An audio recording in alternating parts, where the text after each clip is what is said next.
Olá, entusiastas da história! Bem-vindos de volta ao nosso canal, onde desvendamos os segredos mais sombrios das civilizações antigas. Antes de mergulharmos na história chocante de hoje, certifiquem-se de clicar no botão de inscrição e ativar o sininho de notificações, porque o que vocês estão prestes a ouvir mudará completamente a forma como veem um dos maiores mistérios da Mesoamérica. E eu prometo a vocês, até o final deste vídeo, vocês entenderão por que algumas verdades são perigosas demais para serem esculpidas em pedra. Imaginem isto. O ano é aproximadamente 650 DC. A magnífica cidade de Teotihuacan, lar de mais de 100.000 almas, está a arder. As chamas que consomem as pirâmides sagradas não são acesas por invasores estrangeiros ou desastres naturais. Não. Estes fogos são ateados pelas mesmas pessoas que um dia rezaram nos seus templos. Mas como é que a cidade mais poderosa do México antigo se destruiu por dentro? A resposta reside na história de um homem, Ocelote Coyote, um escriba de elite cujo trabalho era esculpir mentiras em pedra. Os seus hieróglifos não eram apenas registros da história, eram armas de propaganda concebidas para manter uma população faminta dócil enquanto a elite sacerdotal vivia no luxo. Mas quando os símbolos destinados a unir uma civilização se tornaram as próprias ferramentas da sua destruição, Ocelote Coyote encontrou-se no centro de uma conspiração que derrubaria um império. Esta não é uma história sobre inimigos externos a conquistar uma grande cidade. É sobre algo muito mais aterrador, como uma civilização pode tornar-se tão corrupta, tão dividida contra si mesma, que literalmente se incendeia até ao chão. E a parte mais arrepiante? Os sinais de aviso estavam esculpidos em pedra para todos verem, se ao menos soubessem como lê-los. Então, peguem na vossa bebida favorita, acomodem-se e preparem-se para viajar mais de 1.400 anos no tempo para testemunhar a queda de Teotihuacan através dos olhos do homem que documentou as suas mentiras. E, em última análise, a sua verdade. Mas primeiro, esmaguem esse botão de like se estiverem prontos para desvendar uma das traições mais chocantes da história. O que estão prestes a descobrir revelará como os próprios símbolos destinados a preservar uma civilização se tornaram os instrumentos da sua aniquilação. E confiem em mim, quanto mais fundo cavamos nesse mistério, mais perturbador ele se torna. Porque, por vezes, o maior inimigo de um povo não é um exército estrangeiro, são as mentiras que eles contam a si mesmos. A sombra da pirâmide do Sol, onde a névoa da manhã ainda se agarrava às pedras antigas como sussurros de deuses esquecidos, Ocelote Coyote mergulhou o seu estilete de obsidiana na tinta sagrada. O ano era 645 DC. E Teotihuacan erguia-se como a maior cidade das Américas, uma metrópole extensa que abrigava mais almas do que a própria Roma. Mas naquela manhã em particular, enquanto o nosso escriba começava o seu trabalho diário, ele não fazia ideia de que estava prestes a tornar-se o cronista da hora mais sombria da sua civilização. Ocelote Coyote não era um escriba qualquer. Ele pertencia à classe de elite dos Tlaqueloque, os pintores sagrados que detinham o poder de moldar a própria realidade através dos seus hieróglifos. Estes não eram meros arquivistas. Eram os arquitetos da verdade, os guardiões da memória coletiva e, mais importante, os instrumentos de controle político. Cada símbolo que esculpiam, cada glifo que pintavam, carregava o peso da autoridade divina. O complexo dos escribas onde Ocelote Coyote trabalhava era uma maravilha da arquitetura teotihuacana. Localizado no prestigioso distrito de Tepantitla, abrigava mais de 50 escribas, os seus aprendizes e as vastas bibliotecas que continham o conhecimento acumulado de séculos. As paredes estavam adornadas com murais que retratavam o paraíso de Tlalocan, onde os escolhidos do deus da chuva viviam em abundância eterna. Irônico, considerando o que estava acontecendo do lado de fora daquelas paredes pintadas, mas deixem-me dizer-vos algo que vos vai arrepiar. E certifiquem-se de que estão inscritos porque isto fica ainda mais chocante. A rotina matinal de Ocelote Coyote naquele dia fatídico não começou com o registro de eventos históricos, mas com o recebimento das suas instruções diárias do Conselho das Serpentes Emplumadas. Estas não eram ordens para documentar a verdade, eram comandos para fabricar. A colheita foi abundante. Lia-se no rolo de diretivas, escrito na caligrafia fluida reservada para comunicações oficiais. Os celeiros transbordam de milho e o povo rejubila na prosperidade trazida pelos nossos governantes divinos. A mão de Ocelote Coyote tremeu ligeiramente ao ler estas palavras, não por reverência, mas pelo amargo conhecimento do que se passava para além dos muros do complexo. Por 3 anos consecutivos, as chuvas tinham falhado. Os grandes terraços agrícolas que alimentavam a enorme população de Teotihuacan jaziam rachados e estéreis. O elaborado sistema de canais que outrora trouxera vida ao vale, agora transportava apenas poeira e desespero. No entanto, ali estava ele, comandado a esculpir glifos que celebravam a abundância, enquanto crianças morriam de fome nas ruas. O peso deste engano pressionava o Ocelote Coiote como os enormes blocos de pedra das próprias pirâmides. Ele fora treinado desde a infância a acreditar que os seus hieróglifos eram condutores sagrados entre o mundo mortal e o reino dos deuses. Cada símbolo que ele esculpia deveria manter o equilíbrio cósmico, garantir o favor contínuo de Tlaloc, Quetzalcoatley e da grande deusa. Mas, cada vez mais, ele sentia-se nada mais do que um propagandista em vestes sagradas. Enquanto começava o seu trabalho naquela manhã, selecionando cuidadosamente os glifos apropriados para abundância e favor divino, Ocelote Coiote não conseguia afastar a memória do que tinha testemunhado na noite anterior. Ao regressar tarde do complexo, ele enganara-se no caminho nas ruas labirínticas do bairro dos Mercadores. Ali, num beco estreito entre 2 complexos de apartamentos em ruínas, ele vira-os, famílias amontoadas à volta de pequenas fogueiras, a cozinhar quaisquer restos que conseguiam encontrar. Ratos, insetos, até sandálias de couro fervidas num caldo ralo. O contraste não podia ser mais gritante. Enquanto a elite sacerdotal se banqueteava com chocolate, frutas exóticas e os melhores cortes de veado e peru nos seus complexos palacianos, o povo comum, os mesmos artesãos e agricultores que tinham construído esta cidade magnífica, morria lentamente de fome. E Ocelote Coiote estava a ser generosamente pago para garantir que esta realidade nunca chegasse ao registro oficial. Mas é aqui que a história dá uma reviravolta que ninguém esperava. E garanto que isto vos vai surpreender. Por isso, certifiquem-se de que ainda estão conosco, deixando um comentário abaixo sobre o que acham que acontece a seguir. Porque Ocelote Coiote estava prestes a tomar uma decisão que desencadearia eventos que levariam à destruição de tudo o que ele considerava sagrado. Naquela tarde, enquanto trabalhava numa sequência de glifos particularmente elaborada que descrevia a prosperidade eterna da dinastia da Serpente Emplumada, Ocelote Coiote fez uma mudança sutil, mas revolucionária. Em vez de usar o símbolo tradicional para a abundância, uma espiga de milho estilizada rodeada por gotas de água, ele esculpiu algo ligeiramente diferente. Para o olho destreinado, parecia idêntico. Mas para aqueles que conheciam os significados mais profundos do sistema hieroglífico, a sua modificação contava uma história muito diferente. Ele tinha invertido uma das gotas de água, transformando-a de um símbolo de chuva que dá vida numa representação de lágrimas. Foi um pequeno ato de rebelião, mal visível a menos que se soubesse exatamente o que procurar. Mas numa civilização onde cada símbolo esculpido carregava um peso divino, esta pequena mudança era nada menos que revolucionária. Ocelote Coiote acabara de esculpir a primeira fenda na fundação da narrativa oficial de Teotihuacan. Enquanto o sol se punha atrás da pirâmide da lua naquela noite, lançando longas sombras sobre a Avenida dos Mortos, Ocelote Coiote limpou cuidadosamente as suas ferramentas e preparou-se para deixar o complexo. Ele não tinha como saber que o seu pequeno ato de desafio tinha sido testemunhado por alguém que mudaria o curso da sua vida para sempre. Escondida nas sombras da Câmara dos Escribas, uma figura estivera a observar, a esperar e a planear. A manhã seguinte traria visitantes à oficina de Ocelote Coiote. Visitantes que revelariam que ele não estava sozinho nas suas dúvidas sobre a narrativa oficial. Uma rede secreta de escribas, artesãos e até alguns sacerdotes de baixo escalão vinha crescer nas sombras da grandeza de Teotihuacan. Eles chamavam-se a si mesmos o Espelho de Obsidiana, em homenagem ao vidro vulcânico negro que revelava a verdade por reflexo. E eles estavam à espera que alguém com as habilidades e o acesso de Ocelote Coiote se juntasse à sua causa, mas o que eles estavam a planear ia muito além de modificações subtis nos hieróglifos.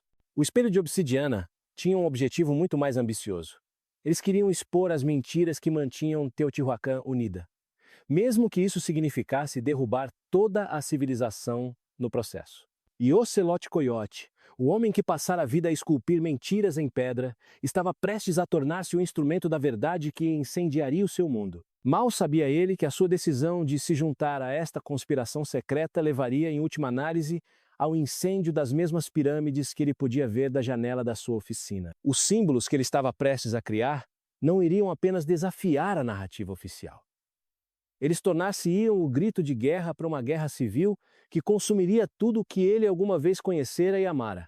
A lâmina de obsidiana captava a luz bruxuleante da tocha enquanto esculpia o calcário, cada golpe deliberado e preciso. Mas estes não eram hieróglifos comuns que Ocelote Coyote estava a criar na escuridão da madrugada da sua oficina secreta, escondidos sob o seu complexo familiar, numa câmara que oficialmente não existia.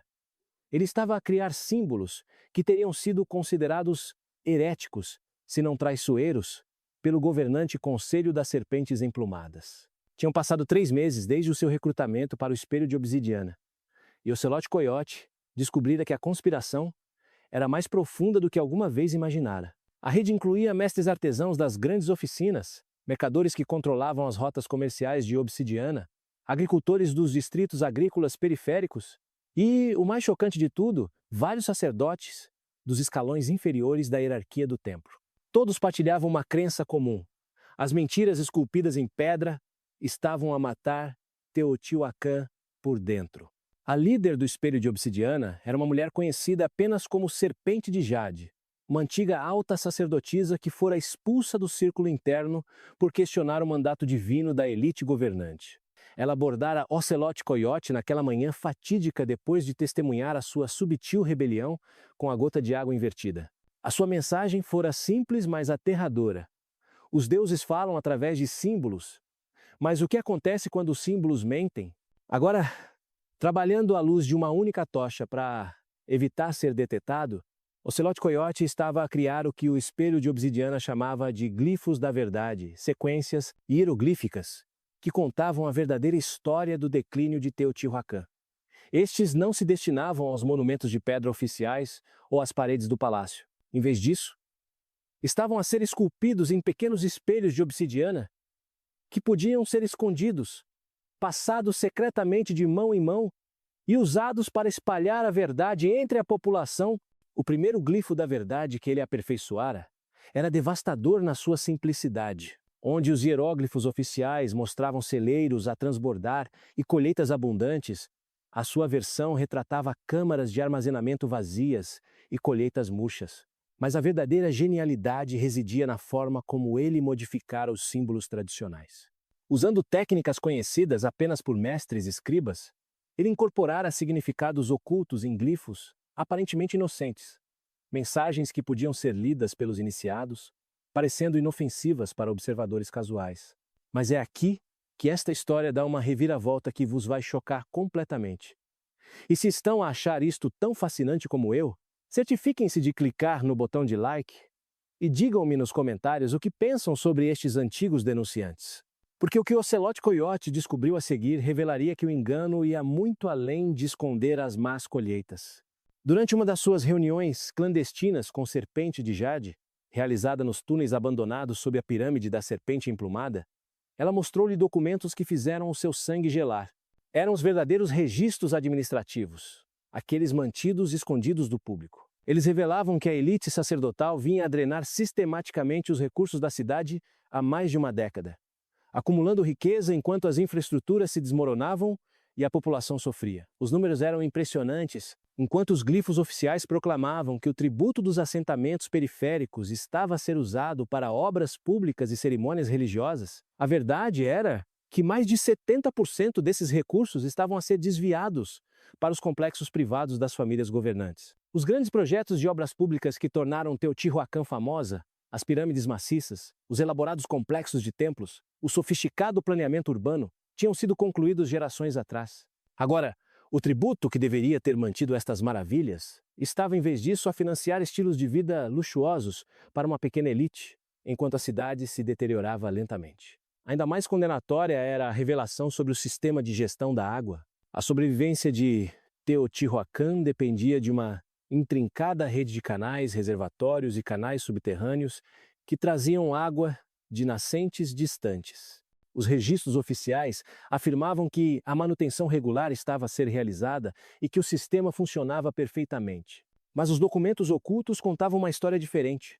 Reparações críticas tinham sido adiadas por anos. e vários canais principais estavam à beira do colapso total. Ocelote Coyote percebeu que o seu papel como escriba o tornara cúmplice de um engano que ia muito além da propaganda. Cada glifo que ele esculpira, celebrando a sabedoria e benevolência dos governantes, estava a ajudar a manter um sistema que estava literalmente a matar o seu povo. O peso deste conhecimento era esmagador, mas também o encheu de um sentido de propósito que ele nunca antes experimentara. Trabalhando durante a noite, ele começou a criar o que ficaria conhecido como a Sequência da Revelação, uma série complexa de glifos da verdade que contava a história completa da crise oculta de Teotihuacan. Estes não eram simples símbolos de protesto, eram peças de comunicação sofisticadas que usavam todas as técnicas que ele aprendera nos seus anos de treino. Ele incorporou múltiplas camadas de significado, criou trocadilhos visuais que revelavam verdades mais profundas e usou simbolismo de cores que seria imediatamente compreendido por qualquer pessoa familiarizada com as tradições religiosas teotihuacanas. O mais poderoso desses glifos foi um que ele chamou de a Pirâmide que Chora. À primeira vista, parecia ser uma representação tradicional da Pirâmide do Sol, rodeada pelos símbolos habituais de favor divino e harmonia cósmica. Mas Ocelote Coyote fizera modificações subtis, que transformavam todo o significado. Os raios que emanavam do pico da pirâmide não eram símbolos de luz divina, eram lágrimas a cair dos olhos dos deuses. Os glifos circundantes, que pareciam celebrar a abundância, na verdade soletravam uma mensagem oculta. O povo passa fome enquanto os deuses choram. Mas criar estes glifos da verdade era apenas o começo. O espelho de obsidiana tinha uma rede de distribuição que teria impressionado as agências de inteligência modernas. Artesãos incorporavam os símbolos em cerâmica e joalharia. Mercadores transportavam espelhos de obsidiana, inscritos com glifos da verdade ao longo das rotas comerciais. Até alguns dos sacerdotes de baixo escalão começaram a incorporar modificações subtis nas suas inscrições nos templos. O impacto foi imediato e elétrico. Pela primeira vez em gerações, o povo comum de Teotihuacan teve acesso a informações que contradiziam a narrativa oficial. Vendedores de mercado começaram a sussurrar sobre os significados ocultos em certos desenhos de cerâmica. Agricultores reuniam-se em segredo para examinar espelhos de obsidiana que revelavam a verdade sobre os seus pagamentos de tributos. Até as crianças começaram a jogar jogos que envolviam decifrar as mensagens ocultas em objetos do cotidiano. Mas a elite governante não estava cega ao que estava a acontecer. Relatórios começaram a chegar ao Conselho das Serpentes Emplumadas sobre símbolos corrompidos que apareciam por toda a cidade. A princípio, eles descartaram-nos como obra de artesãos incompetentes ou infiltrados estrangeiros. Mas à medida que os glifos da verdade se tornaram mais difundidos e sofisticados, eles perceberam que estavam a enfrentar algo sem precedentes. Uma guerra de propaganda travada com as suas próprias armas. A resposta foi rápida e brutal. O Conselho emitiu novos regulamentos que exigiam que todo o trabalho hieroglífico fosse aprovado por censores oficiais antes da exibição pública. Artesãos encontrados com símbolos incorretos enfrentavam punições severas. Mais ominosamente, eles estabeleceram a Ordem do Olho de Obsidiana, uma força policial secreta encarregada de identificar e eliminar a fonte destes glifos subversivos. Ocelote Coyote sabia que o tempo estava a esgotar-se. A rede estava a fechar-se em torno do espelho de obsidiana, e era apenas uma questão de tempo até que as suas identidades fossem descobertas. Mas Serpente de Jade tinha um último e desesperado plano, algo tão audacioso que ou exporia a verdade a toda Teotihuacan ou os mataria a todos na tentativa. E este plano exigiria que Ocelote Coyote usasse a sua posição oficial como escriba do palácio para cometer o derradeiro ato de rebelião. O que eles estavam a planear transformaria os próprios símbolos do poder teotihuacano em armas de revolução. Mas como Ocelote Coyote em breve descobriria, algumas verdades são perigosas demais para serem reveladas, e algumas mentiras poderosas demais para serem destruídas sem derrubar tudo o que elas sustentam. O palco estava a ser montado para um confronto que determinaria não apenas o destino do espelho de obsidiana, mas a sobrevivência da própria Teotihuacan. O sol da manhã lançava longas sombras sobre a Avenida dos Mortos, enquanto Ocelote Coyote atravessava o mercado lotado, mas o que ele viu ali iria assombrá-lo pelo resto dos seus dias. O contraste entre a narrativa oficial que ele esculpia em pedra e a realidade que se desenrolava diante dos seus olhos nunca fora tão gritante. Enquanto seus hieróglifos proclamavam abundância e favor divino, o povo de Teotihuacan morria lentamente de fome à vista de todos. No bairro dos Mercadores, onde bens exóticos de toda a Mesoamérica outrora enchiam bancas elaboradas, os vendedores agora apregoavam quaisquer restos que conseguiam encontrar. Insetos secos, cactos moídos e mingaus ralos feitos de casca de árvore tinham substituído o chocolate, as penas preciosas e os tecidos finos que outrora tornaram este mercado famoso em todo o mundo conhecido. Os ricos ainda tinham acesso a bens de luxo, mas para o povo comum, a sobrevivência tornara-se uma luta diária. Ocelote Coyote parou numa banca onde uma mulher idosa vendia o que ela afirmava serem bolos de energia sagrada, pequenos quadrados escuros que prometiam fornecer força e nutrição.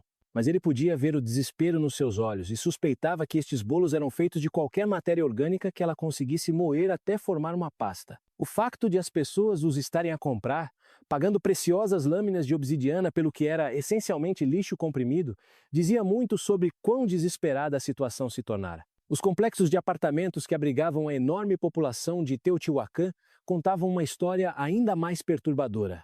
Estes edifícios de vários andares, maravilhas do planeamento urbano que outrora abrigaram prósperas famílias de artesãos, estavam agora superlotados com refugiados dos distritos agrícolas em colapso. Famílias inteiras amontoavam-se em quartos individuais e os sofisticados sistemas de drenagem que mantinham a cidade limpa estavam a avariar sob a pressão de demasiadas pessoas e pouca manutenção. Mas o que mais impressionou Ocelote Coyote foi o silêncio. Teotihuacan sempre fora uma cidade de sons. O martelar rítmico dos lascadores de obsidiana, o cântico dos sacerdotes, o riso das crianças a brincar nos pátios, os pregões dos mercadores a anunciar as suas mercadorias. Agora, um silêncio sinistro instalara-se sobre grande parte da cidade. As pessoas moviam-se pelas ruas como fantasmas, conservando a sua energia, falando em sussurros, com medo de chamar a atenção para si mesmas. As crianças eram a pior parte. Na sua capacidade oficial como escriba do palácio, Ocelote Coyote tinha acesso aos registros demográficos que acompanhavam as mudanças populacionais em toda a cidade. Os números eram horríveis.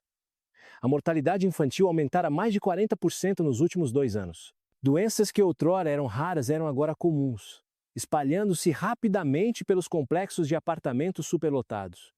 A desnutrição tornara-se tão generalizada que uma geração inteira estava a crescer mais pequena e mais fraca do que os seus pais. No entanto, todos os dias, Ocelote Coyote era obrigado a esculpir glifos que celebravam a saúde e a prosperidade dos cidadãos de Teotihuacan.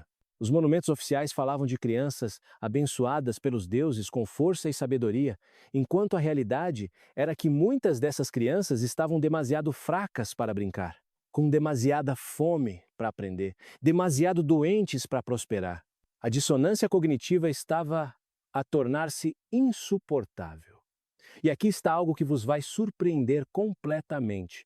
Certifiquem-se de que estão inscritos, porque esta próxima parte revela até onde o engano ia. A elite governante desenvolvera um sistema elaborado para esconder a crise tanto de si mesma como da população. Eles viviam em complexos murados nos distritos mais prestigiosos, rodeados por jardins que ainda eram mantidos através de fontes de água privadas e solo importado. Os seus filhos frequentavam escolas exclusivas, onde aprendiam as artes e ciências tradicionais, completamente isolados da realidade da cidade moribunda à sua volta. Quando os membros do Conselho das Serpentes Emplumadas viajavam pela cidade, as suas rotas eram cuidadosamente planeadas para evitar as piores áreas. Fachadas temporárias eram erguidas para esconder edifícios em ruínas. Atores profissionais eram contratados para povoar certas ruas com a aparência de atividade normal. Até os mercados que visitavam eram especialmente abastecidos com bens que não existiam em mais nenhum lugar da cidade. Era uma elaborada produção teatral, concebida para manter a ilusão de prosperidade. Mas o aspecto mais arrepiante deste engano era como ele tinha infectado o próprio sistema religioso. Os grandes templos que dominavam o horizonte de Teotihuacan continuavam a realizar cerimônias elaboradas celebrando a abundância e o favor divino. Sacerdotes que nunca tinham posto os pés nos distritos comuns proclamavam que os deuses estavam satisfeitos com os seus servos fiéis. Calendários sagrados previam colheitas abundantes que todos sabiam que nunca viriam. As próprias instituições que deveriam fornecer orientação espiritual tinham se tornado instrumentos de delírio em massa. Ocelote Coyote começou a entender que o seu trabalho com o espelho de obsidiana não era apenas sobre resistência política, era sobre preservar a própria sanidade. O fosso entre a realidade oficial e a realidade factual tornara-se tão grande que estava a levar as pessoas à loucura. Alguns cidadãos começaram a acreditar que estavam a viver num sonho amaldiçoado, que os deuses os tinham abandonado a algum tipo de punição sobrenatural. Outros refugiavam-se em fantasias elaboradas, criando mitologias privadas para explicar o seu sofrimento. O ponto de ruptura chegou quando Ocelote Coyote testemunhou algo que o mudaria para sempre. Enquanto trabalhava até tarde no complexo do palácio, ouviu uma comoção no pátio abaixo. Olhando da janela da sua oficina, viu guardas do palácio a remover à força um grupo de pessoas que de alguma forma tinham penetrado no distrito de elite. Mas estes não eram criminosos ou espiões estrangeiros. Eram cidadãos teotihuacanos, famílias com crianças, que simplesmente procuravam comida. O que aconteceu a seguir ficou gravado na sua memória para sempre. Os guardas não se limitaram a escoltar estas pessoas para fora. Eles espancaram-nas selvaticamente ali mesmo no pátio sagrado onde Ocelote Coyote esculpira tantos glifos a celebrar a justiça e a proteção divina. Crianças gritavam enquanto seus pais eram derrubados com massas com gumes de obsidiana. Um homem idoso que mal conseguia manter-se de pé foi pontapeado repetidamente enquanto implorava por misericórdia. E durante tudo isto, o palácio continuou as suas operações normais como se nada estivesse a acontecer. Naquela noite, Ocelote Coyote tomou uma decisão que selaria o seu destino e o destino da sua civilização. Ele não mais criaria simplesmente glifos da verdade para a rede secreta do espelho de obsidiana. Ele usaria sua posição como escriba do palácio para plantar estes símbolos nos locais mais sagrados e visíveis de Teotihuacan. Os monumentos oficiais, as paredes dos templos, as próprias proclamações reais, tornar-se-iam veículos para revelar a verdade. Mas esta decisão veio com um preço terrível. Ao incorporar glifos da verdade em inscrições oficiais, ele estaria a cometer um ato de sacrilégio que poderia resultar na sua execução e na tortura de todos os que ele amava. Mais importante, ele estaria a cruzar uma linha que nunca poderia ser descruzada. Uma vez que a verdade fosse esculpida nas pedras mais sagradas de Teotihuacan, não haveria como voltar atrás. O plano que Serpente de Jade lhe revelara era de uma audácia impressionante. Durante o próximo Festival da Serpente Emplumada, a celebração religiosa mais importante do calendário teotihuacano, Ocelote Coyote, seria responsável por criar as inscrições comemorativas que seriam exibidas por toda a cidade. Estas inscrições, abençoadas pelos mais altos sacerdotes e vistas por dezenas de milhares de cidadãos, carregariam glifos da verdade ocultos que exporiam todo o engano. Mas enquanto se preparava para esse derradeiro ato de rebelião, Ocelote Coyote não conseguia afastar a sensação de que estava prestes a libertar forças para além do seu controle. Os glifos da verdade não eram apenas informação, eram armas. E as armas, uma vez utilizadas, têm a tendência de causar mais destruição do que os seus criadores alguma vez pretenderam. As massas famintas de Teotihuacan eram como um barril de pólvora, e a verdade poderia ser apenas a faísca que faria tudo explodir. O que ele não sabia era que a Ordem do Olho de Obsidiana já tinha identificado vários membros da sua rede. A armadilha estava a fechar-se, e o Festival da Serpente Emplumada poderia tornar-se não uma celebração da verdade, mas um massacre que afogaria a Avenida dos Mortos em sangue real. O palco estava montado para um confronto que determinaria se Teotihuacan enfrentaria os seus problemas honestamente ou se destruiria a si mesmo em vez de confrontar as mentiras sobre as quais fora construída. O sol da manhã projetava longas sombras pela Avenida dos Mortos enquanto Ocelote Coyote abria caminho pelo mercado apinhado. Mas o que ele viu ali assombrá-lo ia para o resto dos seus dias. O contraste entre a narrativa oficial que ele esculpia em pedra e a realidade que se desenrolava diante dos seus olhos nunca fora tão gritante. Enquanto seus hieróglifos proclamavam abundância e favor divino, o povo de Teotihuacan morria lentamente de fome à vista de todos. No bairro dos Mercadores, onde bens exóticos de toda a Mesoamérica outrora enchiam bancas elaboradas, os vendedores agora apregoavam quaisquer restos que conseguiam encontrar. Insetos secos, folhas de cato moídas e papas ralas feitas de casca de árvore tinham substituído o chocolate, as penas preciosas e os tecidos finos que outrora tornaram este mercado famoso em todo o mundo conhecido. Os ricos ainda tinham acesso a bens de luxo, mas para o povo comum, A sobrevivência tornara-se uma luta diária. Ocelote Coyote parou numa banca onde uma mulher idosa vendia o que ela afirmava serem bolos de energia sagrada, pequenos quadrados escuros que prometiam fornecer força e nutrição. Mas ele conseguia ver o desespero nos olhos dela e suspeitava que estes bolos eram feitos de qualquer matéria orgânica que ela conseguisse moer até formar uma pasta. O facto de as pessoas os estarem a comprar, pagando com preciosas lâminas de obsidiana por aquilo que era essencialmente lixo comprimido, dizia muito sobre quão desesperada a situação se tornara. Os complexos de apartamentos que abrigavam a enorme população de Teotihuacan contavam uma história ainda mais perturbadora. Estes edifícios, de vários andares, maravilhas do planeamento urbano que outrora albergaram prósperas famílias de artesãos, estavam agora superlotados com refugiados dos distritos agrícolas em declínio. Famílias inteiras amontoavam-se em quartos únicos, e os sofisticados sistemas de drenagem que mantinham a cidade limpa estavam a falhar sob a pressão de demasiadas pessoas e pouca manutenção. Mas o que mais impressionou Ocelote Coyote foi o silêncio. Teotihuacan sempre fora uma cidade de sons. O martelar rítmico dos lascadores de obsidiana, o cântico dos sacerdotes, o riso das crianças a brincar nos pátios, os pregões dos mercadores a anunciar as suas mercadorias. Agora, uma quietude sinistra instalara-se sobre grande parte da cidade. As pessoas moviam-se pelas ruas como fantasmas, conservando a sua energia, falando em sussurros, com medo de chamar a atenção para si mesmas.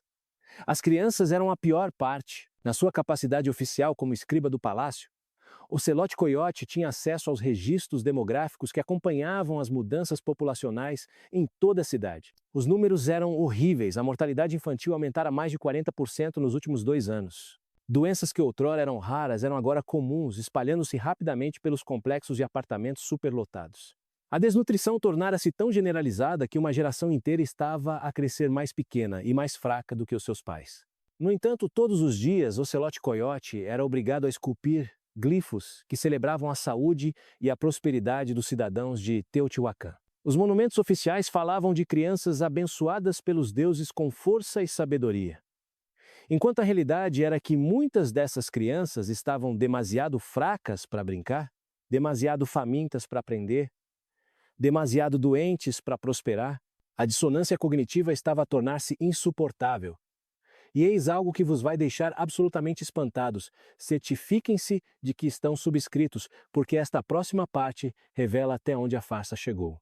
A elite governante desenvolvera um sistema elaborado para esconder a crise tanto de si mesma como da população. Viviam em complexos murados nos distritos mais prestigiados, rodeados por jardins que ainda eram mantidos através de fontes de água privadas e solo importado.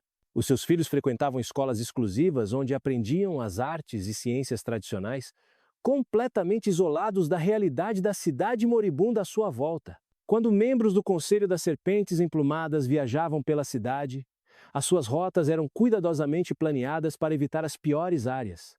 Fachadas temporárias eram erguidas para esconder edifícios em ruínas. Atores profissionais eram contratados para povoar certas ruas com a aparência de atividade normal.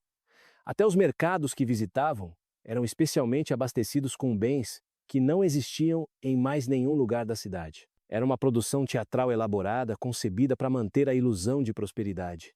Mas o aspecto mais arrepiante desta farsa era como ela tinha infectado o próprio sistema religioso. Os grandes templos que dominavam o horizonte de Teotihuacan continuavam a realizar cerimônias elaboradas que celebravam a abundância e o favor divino. Sacerdotes que nunca tinham posto os pés nos distritos comuns proclamavam que os deuses estavam satisfeitos com os seus servos fiéis. Calendários sagrados previam colheitas abundantes que todos sabiam que nunca chegariam.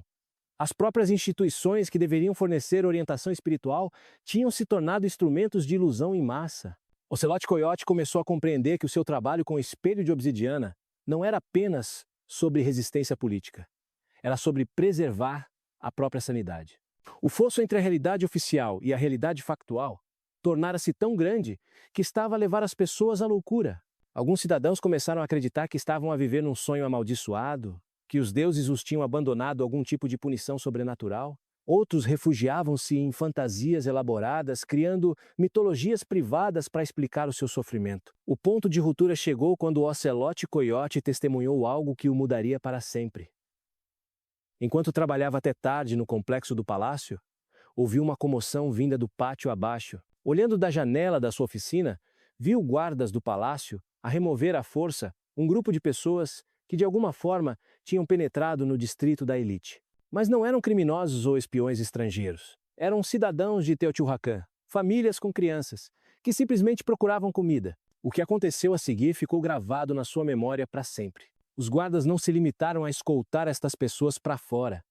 Espancaram-nas selvaticamente, ali mesmo no pátio sagrado onde Ocelote Coiote tinha esculpido tantos glifos a celebrar a justiça e a proteção divina. Crianças gritavam enquanto seus pais eram derrubados com cacetetes com gumes de obsidiana. Um homem idoso que mal se conseguia manter de pé foi pontapeado repetidamente enquanto implorava por misericórdia.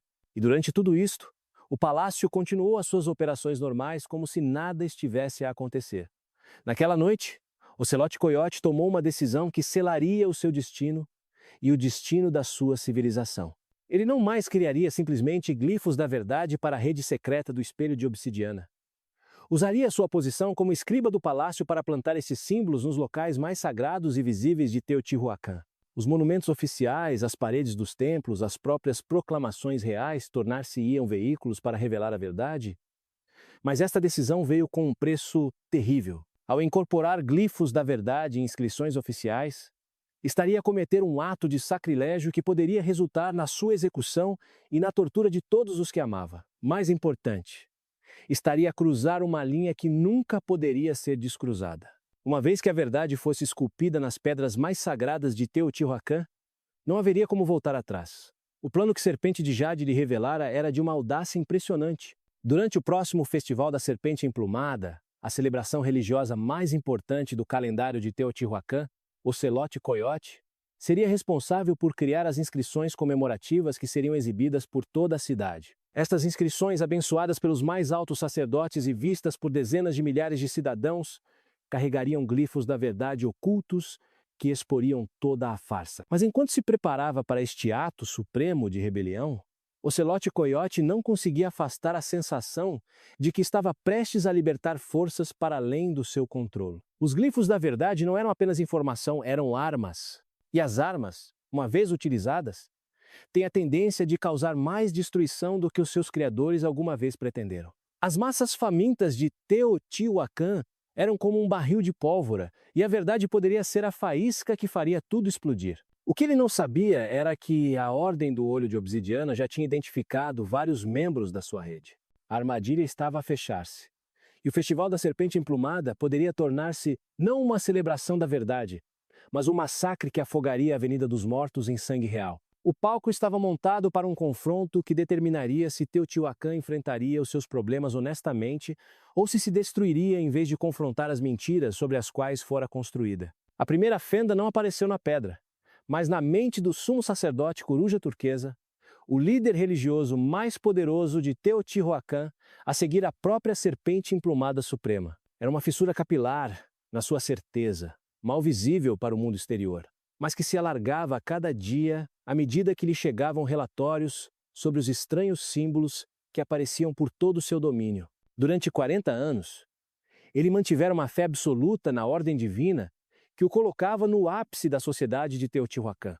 Agora, pela primeira vez, a dúvida insinuava-se nas suas orações. O ritual matinal no templo da grande deusa sempre fora a fonte de força e clareza de Coruja Turquesa. Assim que os primeiros raios de sol atingiam os espelhos de obsidiana que revestiam a câmara sagrada, ele comungava com as forças divinas que governavam o universo. Mas naquela manhã em particular, ao olhar para o vidro vulcânico polido, viu algo que lhe gelou o sangue. Um dos espelhos ostentava símbolos que ele não reconhecia, glifos que pareciam zombar de tudo o que ele considerava sagrado. Os símbolos eram subtis, quase invisíveis, a menos que se soubesse exatamente onde procurar. Mas Coruja Turquesa passara décadas a estudar as artes hieroglíficas e conseguia ver que alguém tinha modificado as inscrições sagradas, onde os glifos tradicionais proclamavam a abundância eterna fornecida pelos deuses. Estas versões corrompidas contavam uma história diferente. Falavam de fúria divina, de desequilíbrio cósmico, de uma civilização que se tinha perdido. O que mais aterrorizava a Coruja Turquesa não era a existência destes símbolos, mas a sua sofisticação. Quem quer que os tivesse criado, possuía um conhecimento de nível mestre do sistema hieroglífico. Isto não era a obra de rebeldes ignorantes ou de agitadores estrangeiros. Era sabotagem vinda do próprio coração da elite religiosa e intelectual de Teotihuacan. Alguém com acesso aos espaços mais sagrados estava a minar sistematicamente tudo o que ele representava. A investigação que se seguiu revelou a verdadeira dimensão da crise. Os símbolos corrompidos não se limitavam a alguns incidentes isolados, estavam por todo lado. Inscrições em templos, decorações de palácios, monumentos públicos, até os códices sagrados na Biblioteca Real tinham sido infiltrados. O mais perturbador de tudo era que muitas destas modificações já existiam há meses sem serem detectadas. Toda a base simbólica da autoridade de Teotihuacan fora comprometida, mas é aqui que esta história dá uma reviravolta que ninguém poderia ter previsto. E confiem em mim, precisam de ouvir esta próxima parte. Por isso, certifiquem-se de que ainda estão conosco, deixando um comentário sobre o que acham que está realmente a acontecer aqui, porque a investigação de Coruja Turquesa levou a uma descoberta que abalaria a sua compreensão da própria realidade. Escondidos nos arquivos mais profundos do Templo da Serpente Emplumada, Coruja Turquesa encontrou documentos que estavam selados há mais de um século. Não eram as histórias oficiais higienizadas que ele estudara como jovem sacerdote?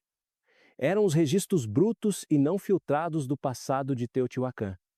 E o que eles revelavam era que a crise atual não era inédita.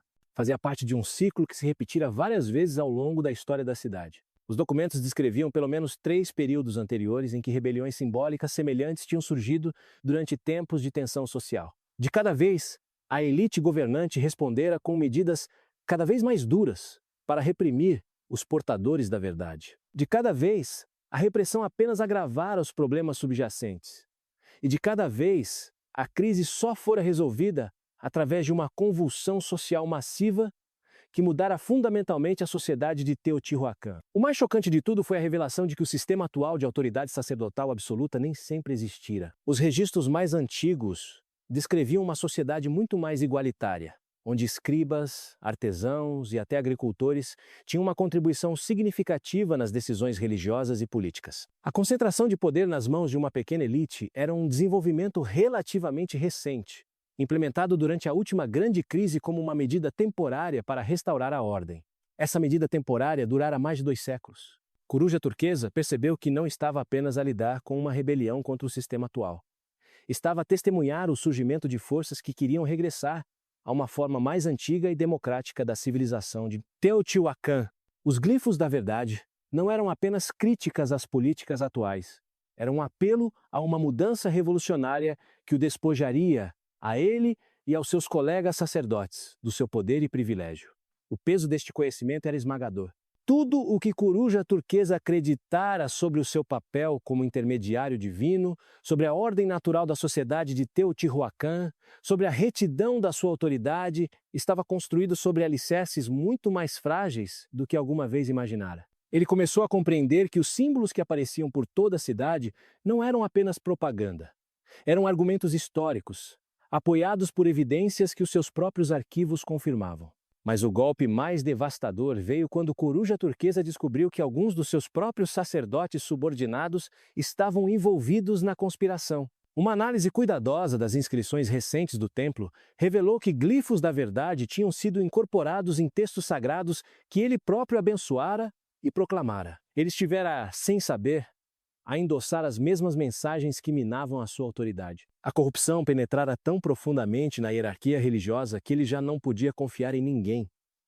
A paranoia que se seguiu foi como um veneno a espalhar-se pelo complexo do templo. Coruja Turquesa começou a ver potenciais conspiradores em todo lado. Cada sacerdote que fazia perguntas, cada escriba que fazia sugestões, cada artesão que propunha modificações aos desenhos tradicionais, tornava-se um suspeito.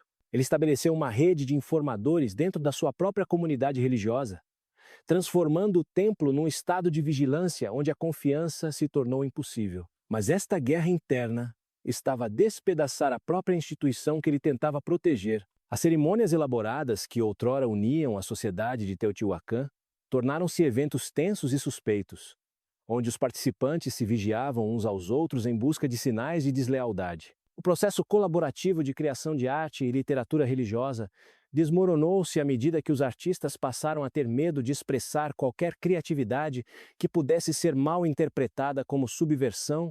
O templo, que fora o coração pulsante da cultura de Teotihuacan, começou a calcificar-se numa burocracia rígida e temerosa.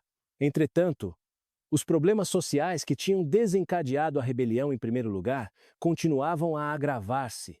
Os recursos que deveriam ter sido usados para resolver as falhas de infraestrutura e a escassez de alimentos foram, em vez disso, desviados para o aparelho de segurança em expansão. A Ordem do Olho de Obsidiana cresceu de uma pequena unidade de investigação para uma organização massiva que consumia uma fatia cada vez maior da riqueza e mão de obra da cidade.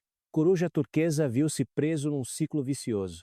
Quanto mais tentava suprimir os glifos da verdade, mais recursos tinha de desviar da resolução dos problemas reais que eles destacavam. Quanto mais se concentrava na segurança interna, mais a sua própria comunidade religiosa se voltava contra ele. Quanto mais confiava no medo e na vigilância, mais validava as críticas daqueles que afirmavam que a elite sacerdotal se tornara em tiranos corruptos. O ponto de ruptura chegou durante uma reunião privada com a própria serpente emplumada suprema, o governante máximo de Teotihuacan, cuja palavra era considerada lei divina. Coruja Turquesa esperava receber orientação clara, talvez até uma revelação divina, sobre como lidar com a crise. Em vez disso, descobriu que a serpente emplumada suprema estava tão confusa e assustada como todos os outros. O homem que deveria ser a personificação viva da sabedoria divina admitiu que não fazia ideia de como resolver a crise. Pior, revelou que andava a ter sonhos, pesadelos na verdade, nos quais os próprios deuses pareciam estar a abandonar Teotihuacan. A rebelião simbólica não estava apenas a desafiar a autoridade humana. Estava a pôr em causa toda a ordem cosmológica que justificava a existência da sua civilização. Ao sair daquela reunião, Coruja Turquesa percebeu que as fendas nos alicerces de Teotihuacan se tinham espalhado muito para além do domínio simbólico.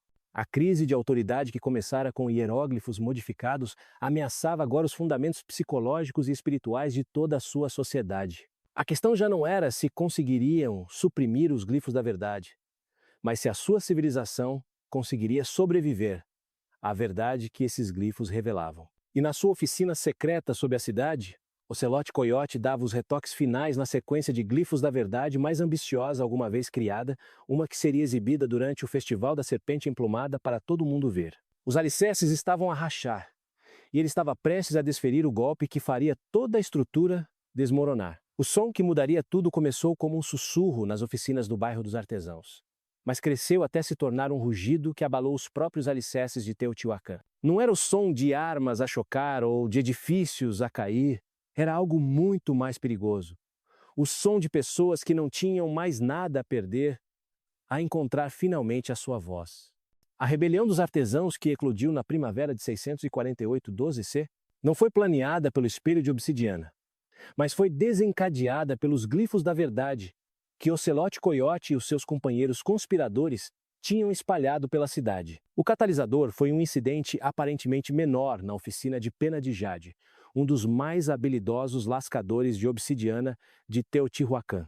Durante gerações, a sua família criara as lâminas afiadas como navalhas que eram essenciais para a vida em Teotihuacan, desde instrumentos cirúrgicos a facas cerimoniais e as ferramentas cotidianas de que todos os cidadãos precisavam. Mas a oficina que outrora empregara mais de 30 artesãos lutava agora para manter 5 trabalhadores alimentados e alojados. O problema não era a falta de habilidade ou de procura pelos seus produtos. A questão era o sistema de tributos que se tornara cada vez mais extrativo ao longo da última década. Onde as oficinas de artesãos outrora pagavam impostos razoáveis para apoiar obras públicas e cerimônias religiosas, estavam agora a ser sangradas por uma burocracia em constante expansão que parecia existir apenas para enriquecer a elite sacerdotal. A oficina de Pena de Jade era obrigada a fornecer 70% da sua produção ao Estado, deixando apenas o suficiente para sobreviver. Mas o que levou o Pena de Jade ao limite não foi apenas a pressão econômica. Foi a descoberta de um glifo da verdade escondido numa peça de cerâmica oficial que fora entregue na sua oficina. O glifo revelava que o tributo que a sua família pagava não se destinava a manter os templos ou a apoiar obras públicas, como lhes fora dito. Em vez disso, estava a ser usado para financiar os estilos de vida luxuosos de funcionários que nada contribuíam para a sociedade. Enquanto as pessoas que realmente criavam a riqueza de Teotihuacan morriam lentamente de fome, a revelação atingiu Pena de Jade como um golpe físico. Durante anos ele aceitara as dificuldades impostas à sua oficina porque acreditava que eram sacrifícios necessários para o bem maior da civilização de Teotihuacan. Vira os seus filhos ficarem magros e fracos, vira artesãos habilidosos deixarem a cidade em busca de melhores oportunidades, vendera gradualmente a riqueza acumulada da sua família para cumprir as exigências dos tributos. Tudo porque acreditava que era seu dever sagrado apoiar a ordem divina. Agora, descobria que os seus sacrifícios tinham sido em vão. A ordem divina era uma mentira concebida para extrair riqueza de cidadãos produtivos para sustentar elites parasitas. As cerimônias e rituais que supostamente justificavam o sistema de tributos eram produções teatrais elaboradas, concebidas para manter uma ilusão de necessidade cósmica. Os seus filhos passavam fome não porque os deuses exigiam sacrifício, mas porque seres humanos tinham escolhido roubá-los. E é aqui que esta história se torna absolutamente explosiva. Se estão tão indignados como eu com esta injustiça antiga, não se esqueçam de me dizer nos comentários, porque o que acontece a seguir vai mostrar-vos que certas coisas nunca mudam. A resposta de Pena de Jade a esta revelação não foi apenas raiva pessoal. Foi a faísca que acendeu um movimento que se vinha formando há anos. Naquela noite, Pena de Jade fez algo sem precedentes na história de Teotihuacan. Reuniu todas as oficinas de artesãos do seu distrito e partilhou o que aprendera com o glifo da verdade. Mas não lhes falou apenas sobre a corrupção, mostrou-lhes como ler os símbolos ocultos por si mesmos. Em poucas horas, o conhecimento espalhava-se pelo bairro dos artesãos como um incêndio. A reação foi imediata e elétrica. Oficina após oficina começou a examinar os seus documentos oficiais, as suas avaliações de tributos, a sua cerâmica cerimonial e por todo lado onde olhavam, encontravam glifos da verdade que revelavam a extensão da sua exploração. Famílias que se tinham culpado pela sua pobreza descobriram que eram vítimas de roubo sistemático. Artesãos que tinham aceitado o declínio do seu nível de vida como vontade divina descobriram que estavam a ser deliberadamente empobrecidos para enriquecer outros. Mas o conhecimento por si só não era suficiente. Os artesãos começaram a organizar-se usando as mesmas redes que tinham distribuído os glifos da verdade para coordenar atividades de resistência. Começaram com abrandamentos no trabalho, reduções subtis na produtividade que eram difíceis de detectar, mas que tinham efeitos cumulativos. Depois, passaram para problemas de controle de qualidade, produzindo bens que cumpriam as especificações técnicas, mas que eram subtilmente inferiores de formas que só se tornariam aparentes com o uso. A forma mais eficaz de resistência foi o que chamaram de cumprimento malicioso. Seguir as ordens oficiais de forma tão literal e completa que o absurdo do sistema se tornava impossível de ignorar. Quando os cobradores de tributos exigiam quantidades específicas de lâminas de obsidiana, os artesãos forneciam exatamente o que era pedido, mas faziam-nas tão mal que eram essencialmente inúteis. Quando os funcionários do palácio encomendavam objetos cerimoniais, eles criavam itens que eram tecnicamente corretos, mas que continham glifos da verdade que zombavam das próprias cerimônias que deveriam apoiar. A elite governante inicialmente desvalorizou estes problemas como incompetência ou preguiça, mas à medida que os problemas se espalharam por todo o sistema de produção da cidade, começaram a perceber que estavam a enfrentar uma resistência coordenada. A resposta foi previsivelmente dura. Aumento da vigilância, penalidades mais pesadas por trabalho de qualidade inferior e o destacamento da Ordem do Olho de Obsidiana para monitorizar as atividades das oficinas. Mas a repressão só piorou a situação. Os artesãos tinham competências que eram essenciais para a civilização de Teotihuacan e não podiam ser facilmente substituídos. Quando as autoridades tentaram forçar a conformidade através de punição, a produtividade caiu ainda mais. Quando trouxeram supervisores externos para monitorizar as oficinas, os artesãos simplesmente ensinaram esses supervisores a ler os glifos da verdade, convertendo-os muitas vezes à causa da resistência. A situação atingiu um ponto de ruptura quando as autoridades prenderam Pena de Jade sob acusações de sedição e sabotagem. As provas contra ele eram esmagadoras. A sua oficina tinha estado a produzir objetos cerimoniais com glifos da verdade tão sofisticados e subversivos que equivaliam a terrorismo artístico. Mas a sua prisão desencadeou algo que ninguém tinha antecipado. A primeira greve geral na história de Teotihuacan. Poucos dias após a prisão de Pena de Jade, praticamente todas as oficinas do bairro dos artesãos tinham fechado. Os lascadores de obsidiana, os oleiros, os tecelões, os joalheiros, os escultores de pedra, todos os artesãos qualificados que tornavam a civilização de Teotihuacan possível, simplesmente pararam de trabalhar. A economia da cidade parou quase da noite para o dia. Mas esta não era apenas uma crise econômica. Era uma catástrofe simbólica. O poder e o prestígio de Teotihuacan, em toda a Mesoamérica, baseavam-se na sua capacidade de produzir bens de luxo que não podiam ser feitos em mais nenhum lugar.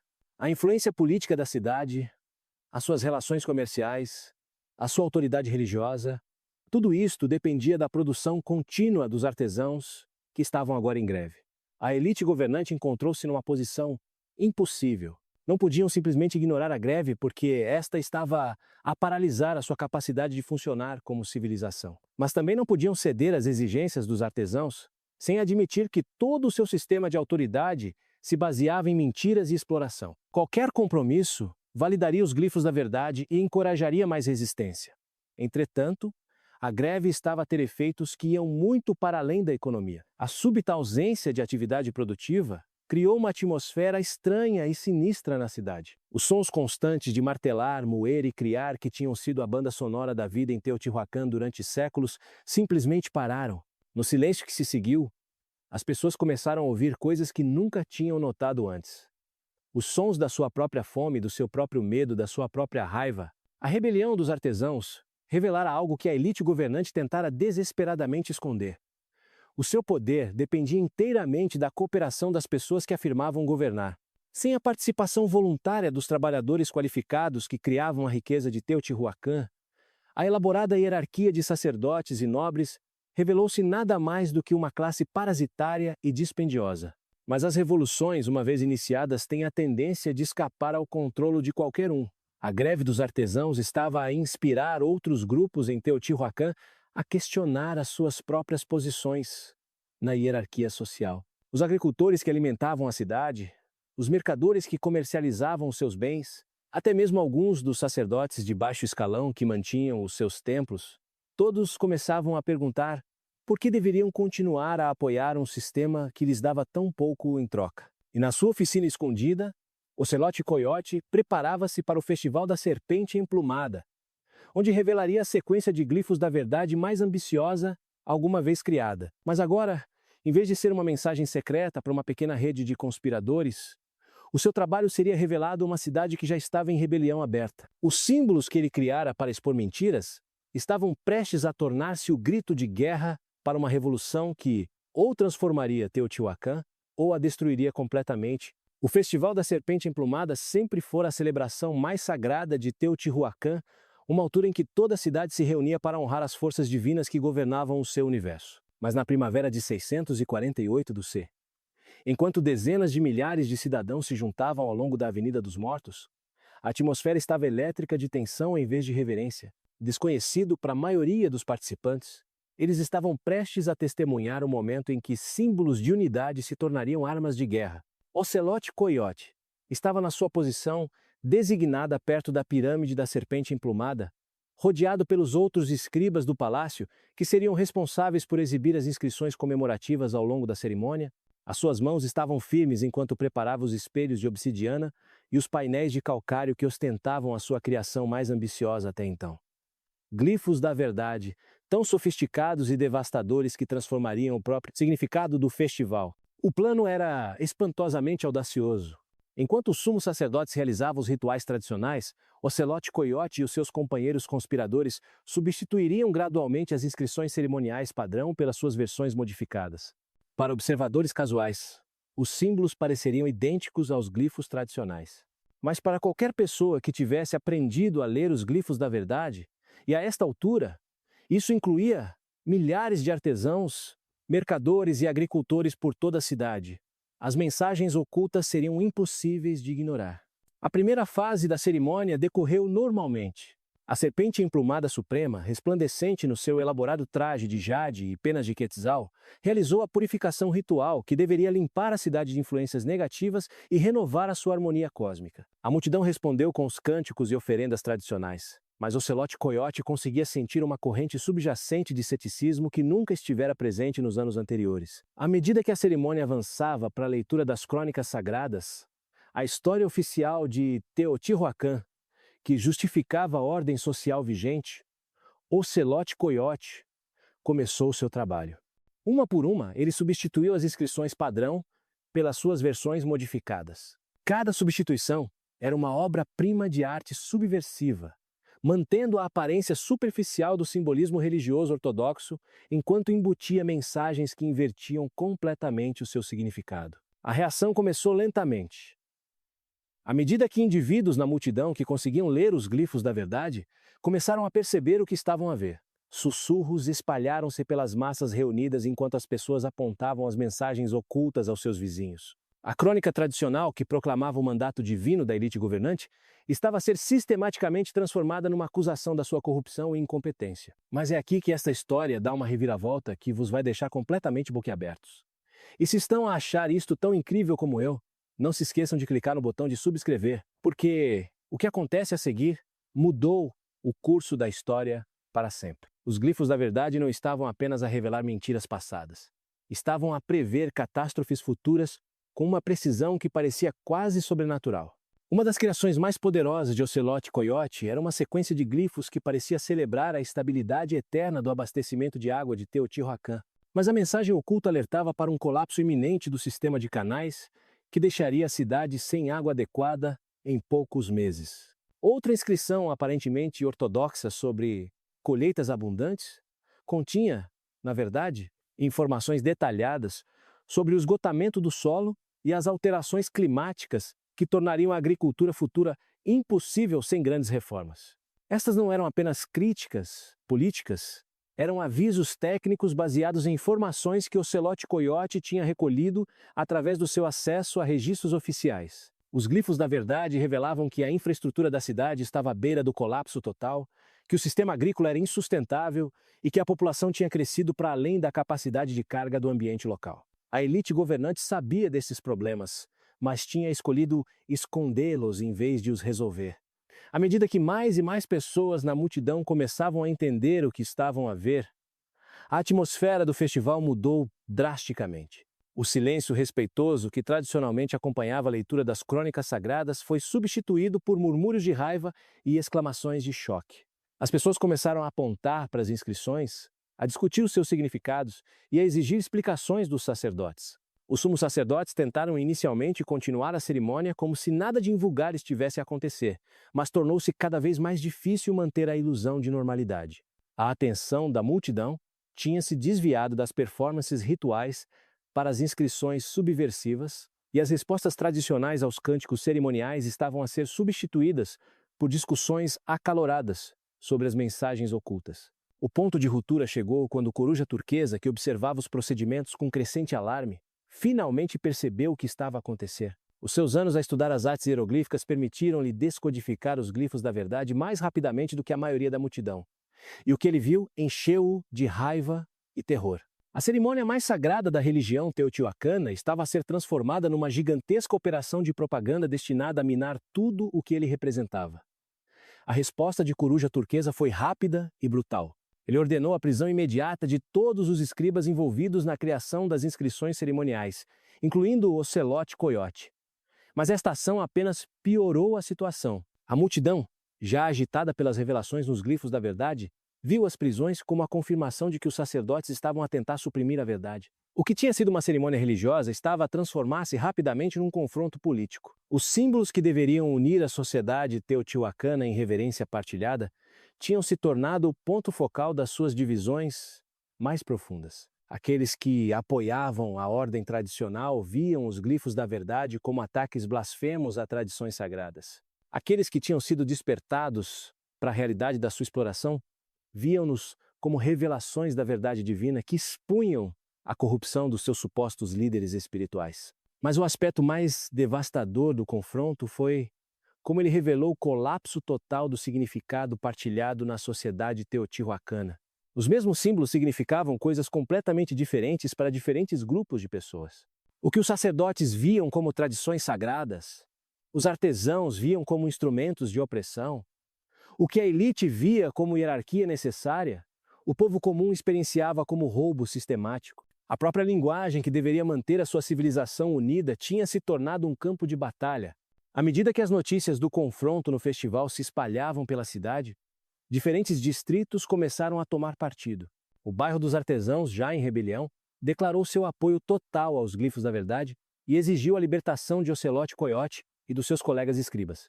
O bairro sacerdotal respondeu apelando à execução de todos os conspiradores e à destruição de todos os glifos da verdade na cidade.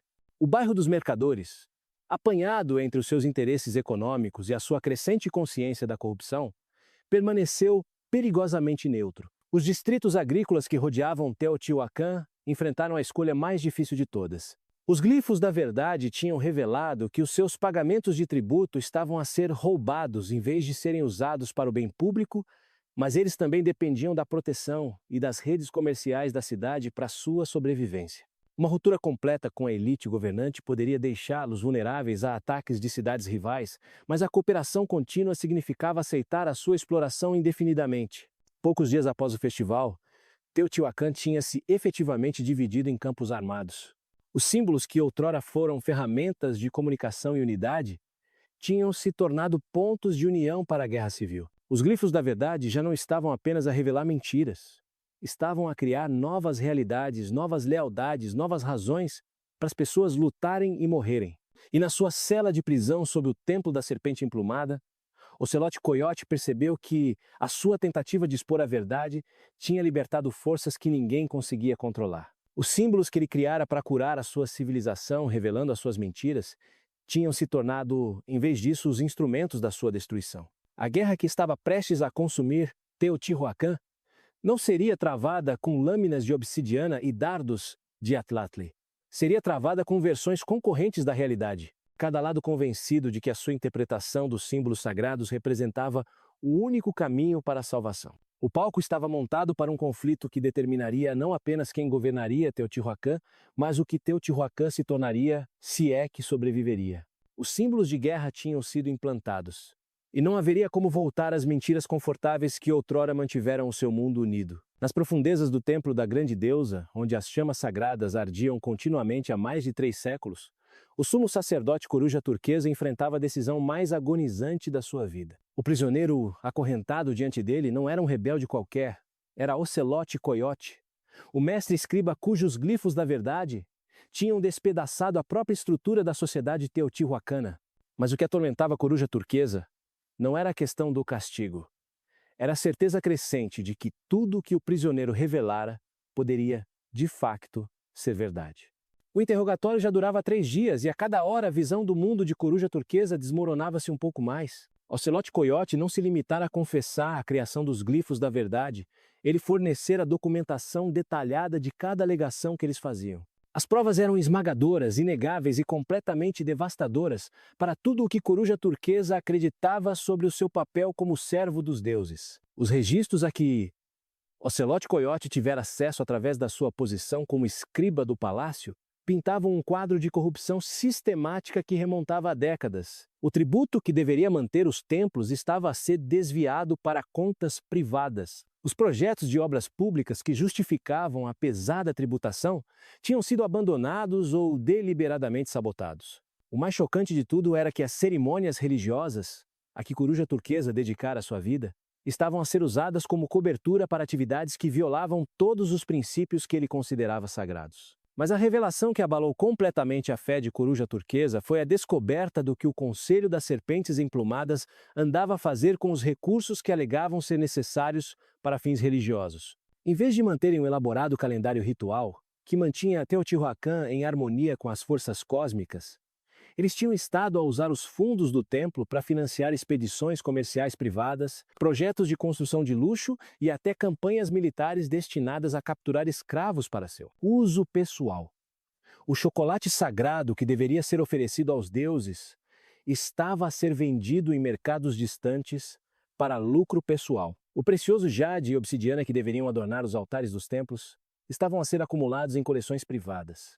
Até os sacrifícios humanos, que eram as mais solenes e sagradas de todas as obrigações religiosas, tinham sido corrompidos. Em vez de selecionarem voluntários que procuravam juntar-se aos deuses, os sacerdotes compravam escravos e prisioneiros para reduzir o custo das cerimônias. À medida que Coruja Turquesa absorvia estas revelações, começou a compreender que toda a sua vida fora construída sobre mentiras. Cada oração que oferecera, cada cerimônia que realizara, cada momento de transcendência espiritual que experienciara, tudo isso ocorrera dentro de um sistema que era fundamentalmente corrupto. Ele não era um servo dos deuses, era um cúmplice involuntário da sua profanação. E é aqui que esta história se torna absolutamente desoladora. Certifiquem-se de que ainda estão comigo, porque o que acontece a seguir vai mostrar-vos o verdadeiro custo de viver uma mentira. A crise de fé de Coruja Turquesa não era apenas pessoal. Ameaçava destruir o último pilar restante da estabilidade teotihuacana. O sistema religioso que Coruja Turquesa representava era mais do que apenas uma coleção de crenças e práticas. Era o alicerce psicológico que mantinha a sociedade teotihuacana unida. As pessoas podiam suportar a pobreza, a exploração e as dificuldades enquanto acreditassem que o seu sofrimento tinha um significado cósmico, que os seus sacrifícios contribuíam para um propósito divino maior. Mas se o próprio sistema religioso se revelasse corrupto, então todo o sofrimento se tornaria sem sentido, todo o sacrifício se tornaria fútil e todos os laços sociais se tornariam exercícios arbitrários de poder. Coruja Turquesa percebeu que enfrentava uma escolha impossível. Se continuasse a apoiar o sistema existente, seria cúmplice na perpetuação de mentiras que estavam a destruir o seu povo. Mas se reconhecesse a verdade das revelações de Ocelote Coiote, estaria a minar os próprios alicerces da ordem social que impediam Teotihuacan de mergulhar no caos. Qualquer uma das escolhas parecia levar à destruição de tudo o que ele amava. O peso deste dilema era esmagador. Coruja Turquesa passara 40 anos a construir a sua identidade em torno do seu papel como líder espiritual, e agora descobria que a sua liderança servira a forças que eram fundamentalmente anti-espirituais. Cada decisão que tomara, cada política que apoiara, cada pessoa que influenciara, tudo se baseara em premissas falsas, que tinham causado danos imensuráveis. Mas talvez o aspecto mais agonizante da sua situação fosse a percepção de que muitos dos seus colegas sacerdotes já estavam cientes da corrupção e tinham escolhido participar nela de qualquer forma. A inocência chocada que Coruja Turquesa sentia não era partilhada por todos na hierarquia religiosa. Alguns dos seus colegas sabiam do desvio de recursos do templo, da manipulação de cerimônias e da exploração dos crentes. E tinham decidido que manter o seu poder e privilégio era mais importante do que servir os deuses que afirmavam representar. Esta descoberta forçou Coruja Turquesa a confrontar uma questão ainda mais perturbadora. Se a corrupção era tão generalizada e durava há tanto tempo, o que é que isso dizia sobre os próprios deuses? Seriam as forças divinas que governavam o universo realmente tão impotentes que não conseguiam impedir que os seus próprios templos fossem profanados? Ou talvez não estivessem tão interessados no bem-estar humano como os ensinamentos religiosos afirmavam? As implicações teológicas destas questões eram avassaladoras. Se os deuses fossem verdadeiramente onipotentes e benevolentes, então a corrupção dos seus representantes terrenos deveria ter sido impossível.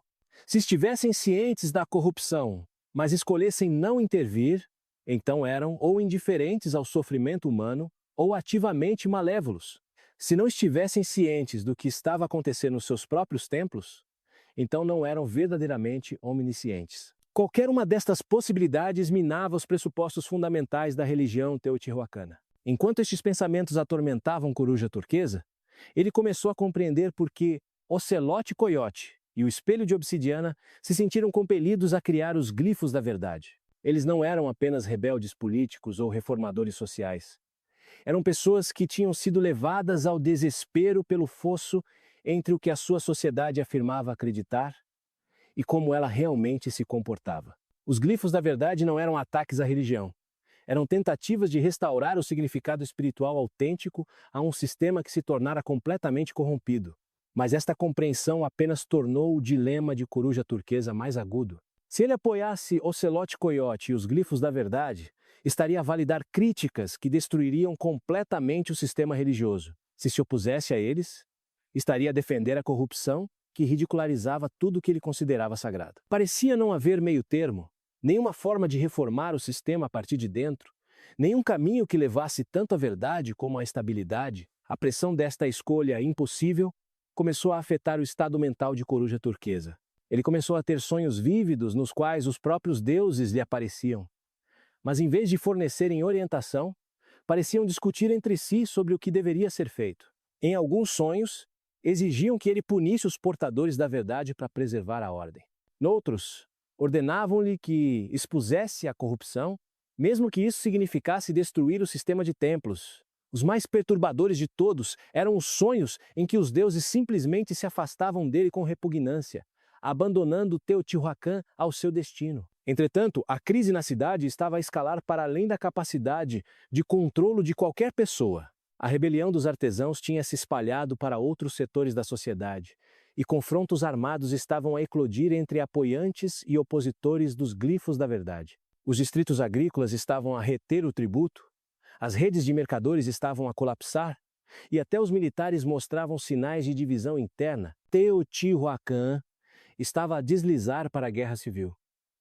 E a liderança religiosa, que deveria ter fornecido orientação moral, estava paralisada pelas suas próprias contradições internas. Coruja Turquesa sabia que qualquer decisão que tomasse teria consequências que reverberariam através da história. Se escolhesse apoiar o sistema existente, poderia preservar a estabilidade a curto prazo, ao custo da legitimidade a longo prazo. Se escolhesse apoiar os reformadores, poderia desencadear o caos imediato na esperança de uma eventual renovação. Mas havia uma terceira opção que ele começava a considerar. Uma que seria ainda mais radical do que qualquer uma das escolhas óbvias. E se todo o sistema, tanto o establishment corrupto como a alternativa revolucionária, fosse fundamentalmente defeituoso? E se a crise que Teotihuacan enfrentava fosse tão profunda que nenhuma reforma poderia resolver, e nenhuma preservação a poderia sustentar? E se a única resposta honesta fosse reconhecer que a sua civilização tinha chegado ao fim do seu tempo de vida natural e precisava de ser autorizada a morrer para que algo novo pudesse nascer das suas cinzas? Esta possibilidade aterrorizava a Coruja Turquesa mais do que qualquer outra, porque sugeria que todo o trabalho da sua vida não fora apenas corrompido, mas, em última análise, fútil. Mas ao olhar nos olhos de Ocelote Coyote e ver a dor de alguém que descobrira verdades demasiado terríveis para suportar, ele começou a questionar-se se a coisa mais fiel que poderia fazer não seria parar de tentar salvar um sistema que os próprios deuses poderiam já ter abandonado. O primeiro sangue foi derramado não num campo de batalha, mas no pátio sagrado do templo de Quetzalcoatl, onde um grupo de manifestantes artesãos se reunira para exigir a libertação de Ocelote Coyote e dos seus colegas escribas. O confronto começou de forma bastante pacífica. Famílias segurando espelhos de obsidiana inscritos com glifos da verdade, entoando orações tradicionais que tinham sido modificadas para apelar à justiça em vez de favor divino. Mas quando os guardas do templo avançaram para confiscar os espelhos, considerando os objetos blasfemos, a situação explodiu em violência, marcando o início da guerra civil final de Teotihuacan. A faísca que acendeu o conflito foi quase absurdamente pequena. Um jovem artesão chamado Espelho Fumegante recusou-se a entregar um pendente de obsidiana que ostentava um glifo da verdade criado pelo seu pai, que morrera durante a fome recente. Quando um guarda do templo tentou arrancar o pendente do seu pescoço, Espelho Fumegante resistiu. O guarda, treinado para ver qualquer resistência como uma ameaça à autoridade divina, atingiu o jovem com a sua clava com gumes de obsidiana. O golpe abriu um corte na testa de Espelho Fumegante, e o seu sangue salpicou as pedras sagradas do pátio. Aquela única gota de sangue transformou tudo. A multidão de manifestantes pacíficos viu um jovem a sangrar pelo crime de honrar a memória do seu pai falecido, e a sua dor transformou-se em fúria num instante. Os guardas do templo viram a sua autoridade desafiada e o seu espaço sagrado profanado, e responderam com a eficiência brutal para a qual tinham sido treinados. Em poucos minutos, o pátio era um campo de batalha onde lâminas de obsidiana brilhavam ao sol da manhã e os gritos dos feridos ecoavam nas paredes da pirâmide. Mas isto não foi apenas um motim. Foi a erupção de tensões que se vinham acumulando há anos. Os artesãos que lutaram naquele dia não estavam apenas zangados com o ferimento de Espelho Fumegante. Estavam a lutar contra décadas de exploração, humilhação e opressão sistemática. Os guardas que se lhes opunham não estavam apenas a defender a propriedade do templo. Estavam a lutar para preservar uma ordem social que dava sentido e propósito às suas vidas. Ambos os lados acreditavam que estavam a lutar pela própria sobrevivência. A violência espalhou-se por Teotihuacan como fogo em erva seca. As notícias do confronto no templo chegaram ao bairro dos artesãos em poucas horas, e as oficinas que estavam em greve tornaram-se subitamente áreas de preparação militar. Os artesãos qualificados que tinham passado as suas vidas a criar objetos belos voltaram agora a sua perícia para o fabrico de armas. Os lascadores de obsidiana que tinham feito lâminas cerimoniais começaram a produzir pontas de lança e de flecha. Os trabalhadores têxteis, que tinham tecido elaboradas vestes cerimoniais, começaram a fazer armaduras e estandartes para o seu exército improvisado.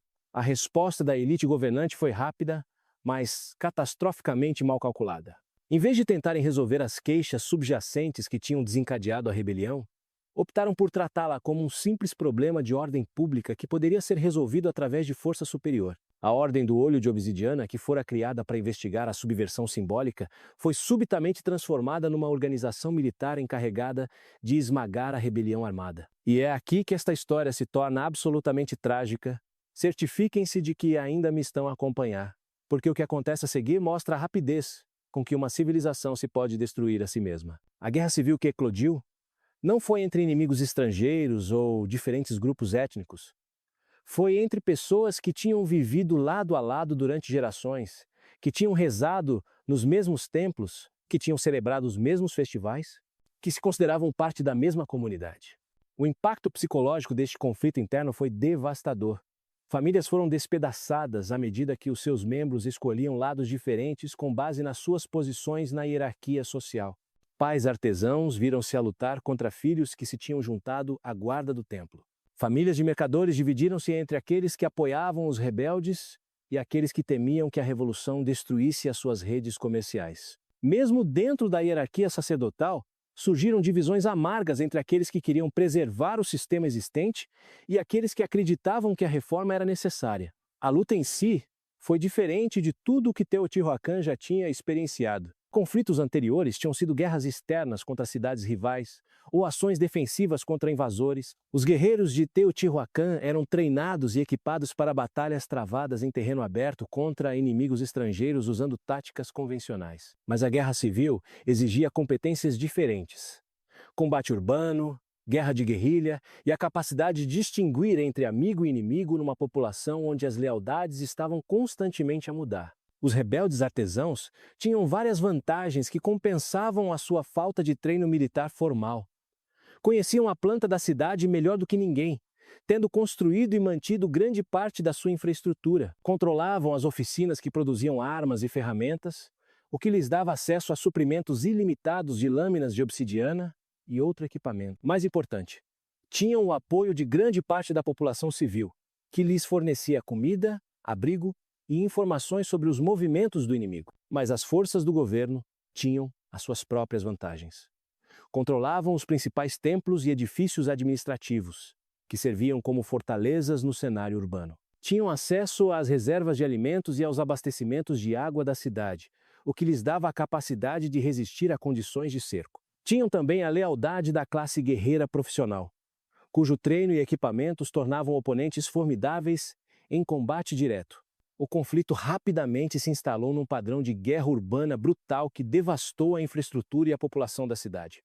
Os rebeldes usaram táticas de ataque e fuga, atacando posições do governo e depois dissolvendo-se de novo na população civil. As forças do governo responderam com represálias cada vez mais severas contra distritos inteiros suspeitos de abrigar rebeldes. Ambos os lados começaram a usar o elaborado sistema de canais da cidade como campo de batalha, lutando pelo controle dos abastecimentos de água que eram essenciais para a sobrevivência. Os glifos da verdade que tinham iniciado o conflito tornaram-se agora armas de guerra no sentido mais literal. Ambos os lados usaram-nos como ferramentas de propaganda, criando versões concorrentes da realidade que justificavam as suas ações e demonizavam os seus inimigos. Os rebeldes produziram glifos que retratavam o governo como tiranos corruptos que tinham traído os deuses e oprimido o povo. O governo criou contraglifos que descreviam os rebeldes como agentes estrangeiros e criminosos blasfemos que ameaçavam a ordem cósmica. Mas talvez o aspecto mais trágico da guerra civil tenha sido a forma como destruiu as próprias coisas pelas quais ambos os lados afirmavam lutar. Os templos que as forças do governo tentavam proteger foram danificados pelos combates e abandonados por fiéis que já não conseguiam alcançá-los em segurança. As oficinas que os rebeldes tentavam libertar foram destruídas por bombardeamentos do governo ou abandonadas à medida que os seus donos fugiam da cidade. As redes comerciais que tinham tornado Teotihuacan próspera colapsaram quando os mercadores se recusaram a entrar numa zona de guerra. Os distritos agrícolas que rodeavam a cidade enfrentaram uma situação impossível. Ambos os lados exigiam tributo para apoiar os seus esforços de guerra, mas os agricultores mal conseguiam alimentar-se a si próprios. Quanto mais abastecer dois exércitos, quando tentavam permanecer neutros, ambos os lados os acusavam de apoiar os seus inimigos. Quando tentavam escolher um lado, muitas vezes adivinhavam mal e enfrentavam retaliações brutais da fação que ganhasse o controle temporário da sua região. Com o passar dos meses, a Guerra Civil começou a ganhar um ímpeto próprio que transcendia as queixas originais que a tinham desencadeado.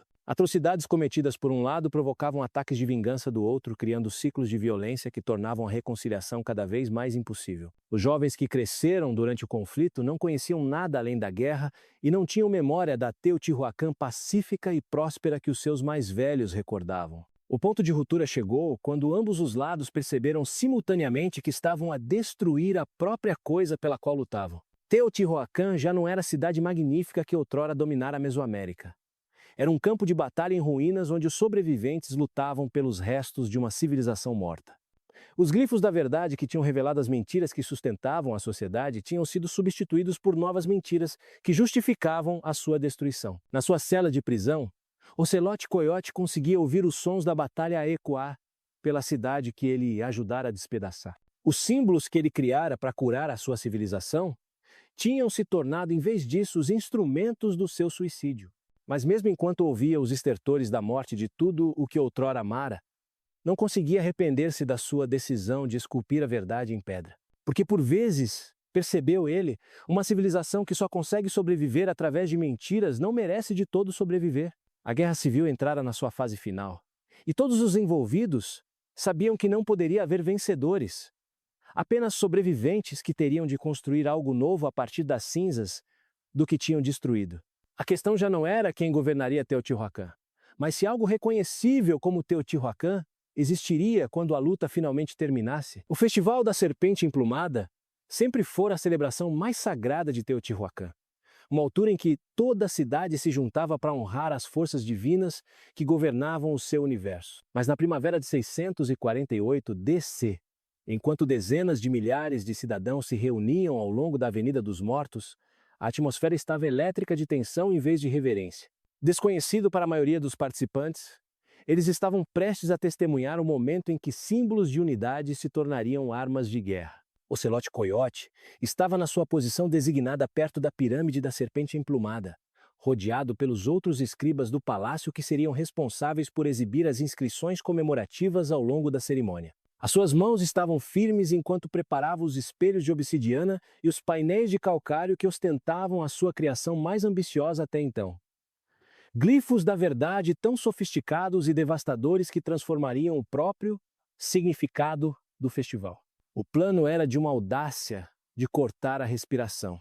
Enquanto os sumos sacerdotes realizavam os rituais tradicionais, Ocelote Coiote e os seus companheiros conspiradores substituiriam gradualmente as inscrições cerimoniais padrão pelas suas versões modificadas. Para observadores casuais, os símbolos pareceriam idênticos aos glifos tradicionais. Mas para qualquer pessoa que tivesse aprendido a ler os glifos da verdade, e por esta altura, isso incluía milhares de artesãos, mercadores e agricultores por toda a cidade, as mensagens ocultas seriam impossíveis de ignorar.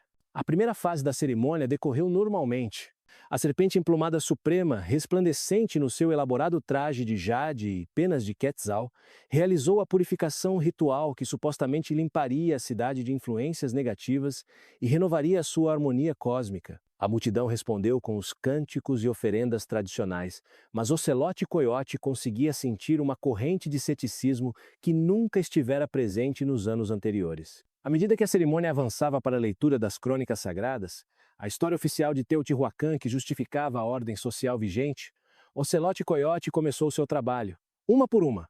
Ele substituiu as inscrições padrão pelas suas versões modificadas. Cada substituição era uma obra-prima de arte subversiva, mantendo a aparência superficial do simbolismo religioso ortodoxo, enquanto embutia mensagens que invertiam completamente o seu significado. A reação começou lentamente.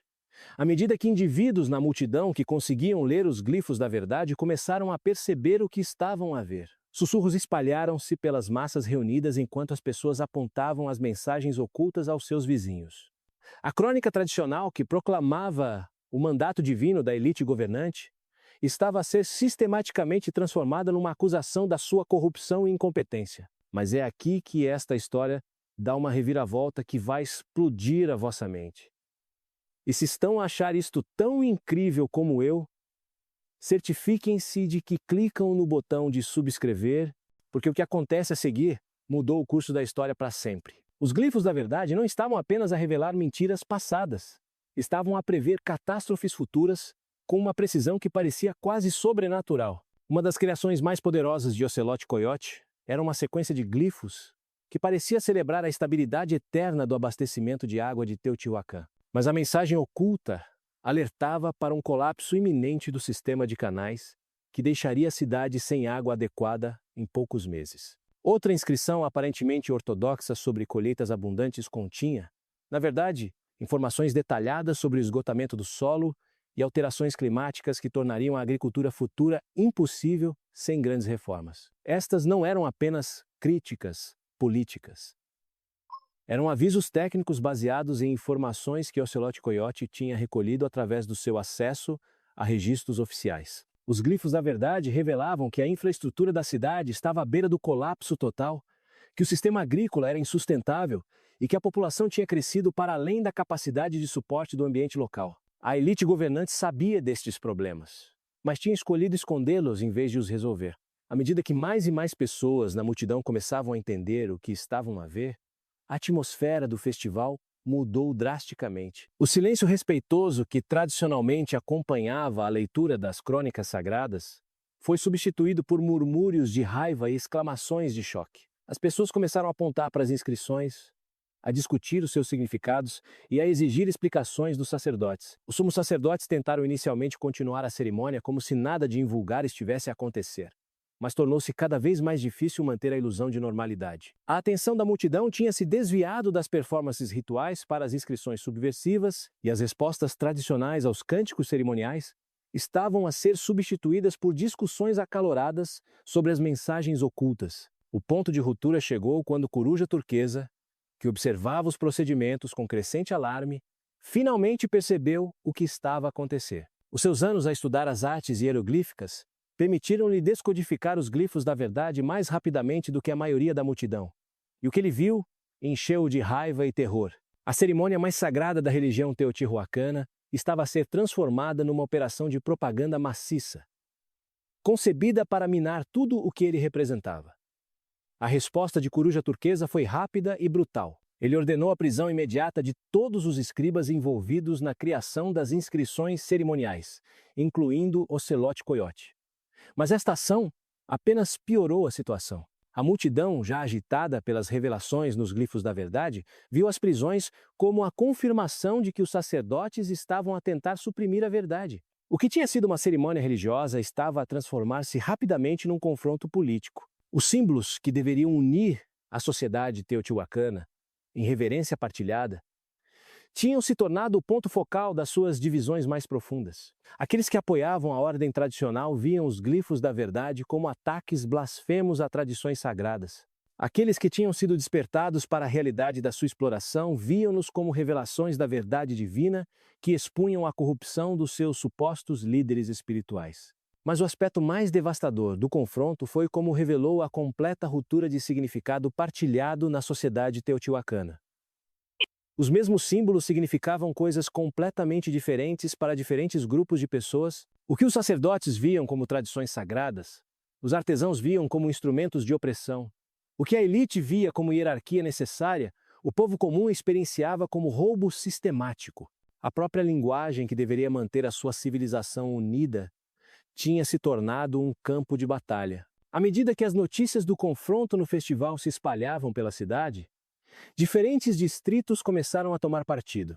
O bairro dos artesãos, já em rebelião, declarou seu apoio total aos glifos da verdade e exigiu a libertação de Ocelote Coiote e dos seus companheiros escribas. O bairro sacerdotal respondeu apelando à execução de todos os conspiradores e à destruição de todos os glifos da verdade na cidade. O bairro dos mercadores, apanhado entre os seus interesses econômicos e a sua crescente consciência da corrupção, permaneceu perigosamente neutro. Os distritos agrícolas que rodeavam Teotihuacan enfrentaram a escolha mais difícil de todas. Os glifos da verdade tinham revelado que os seus pagamentos de tributo estavam a ser roubados em vez de serem usados para o bem público, mas eles também dependiam da proteção e das redes comerciais da cidade para sua sobrevivência. Uma ruptura completa com a elite governante poderia deixá-los vulneráveis a ataques de cidades rivais, mas a cooperação contínua significava aceitar a sua exploração indefinidamente.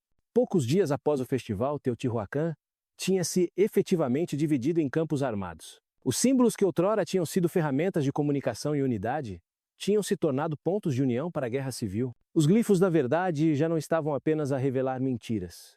Estavam a criar novas realidades, novas lealdades, novas razões para as pessoas lutarem e morrerem.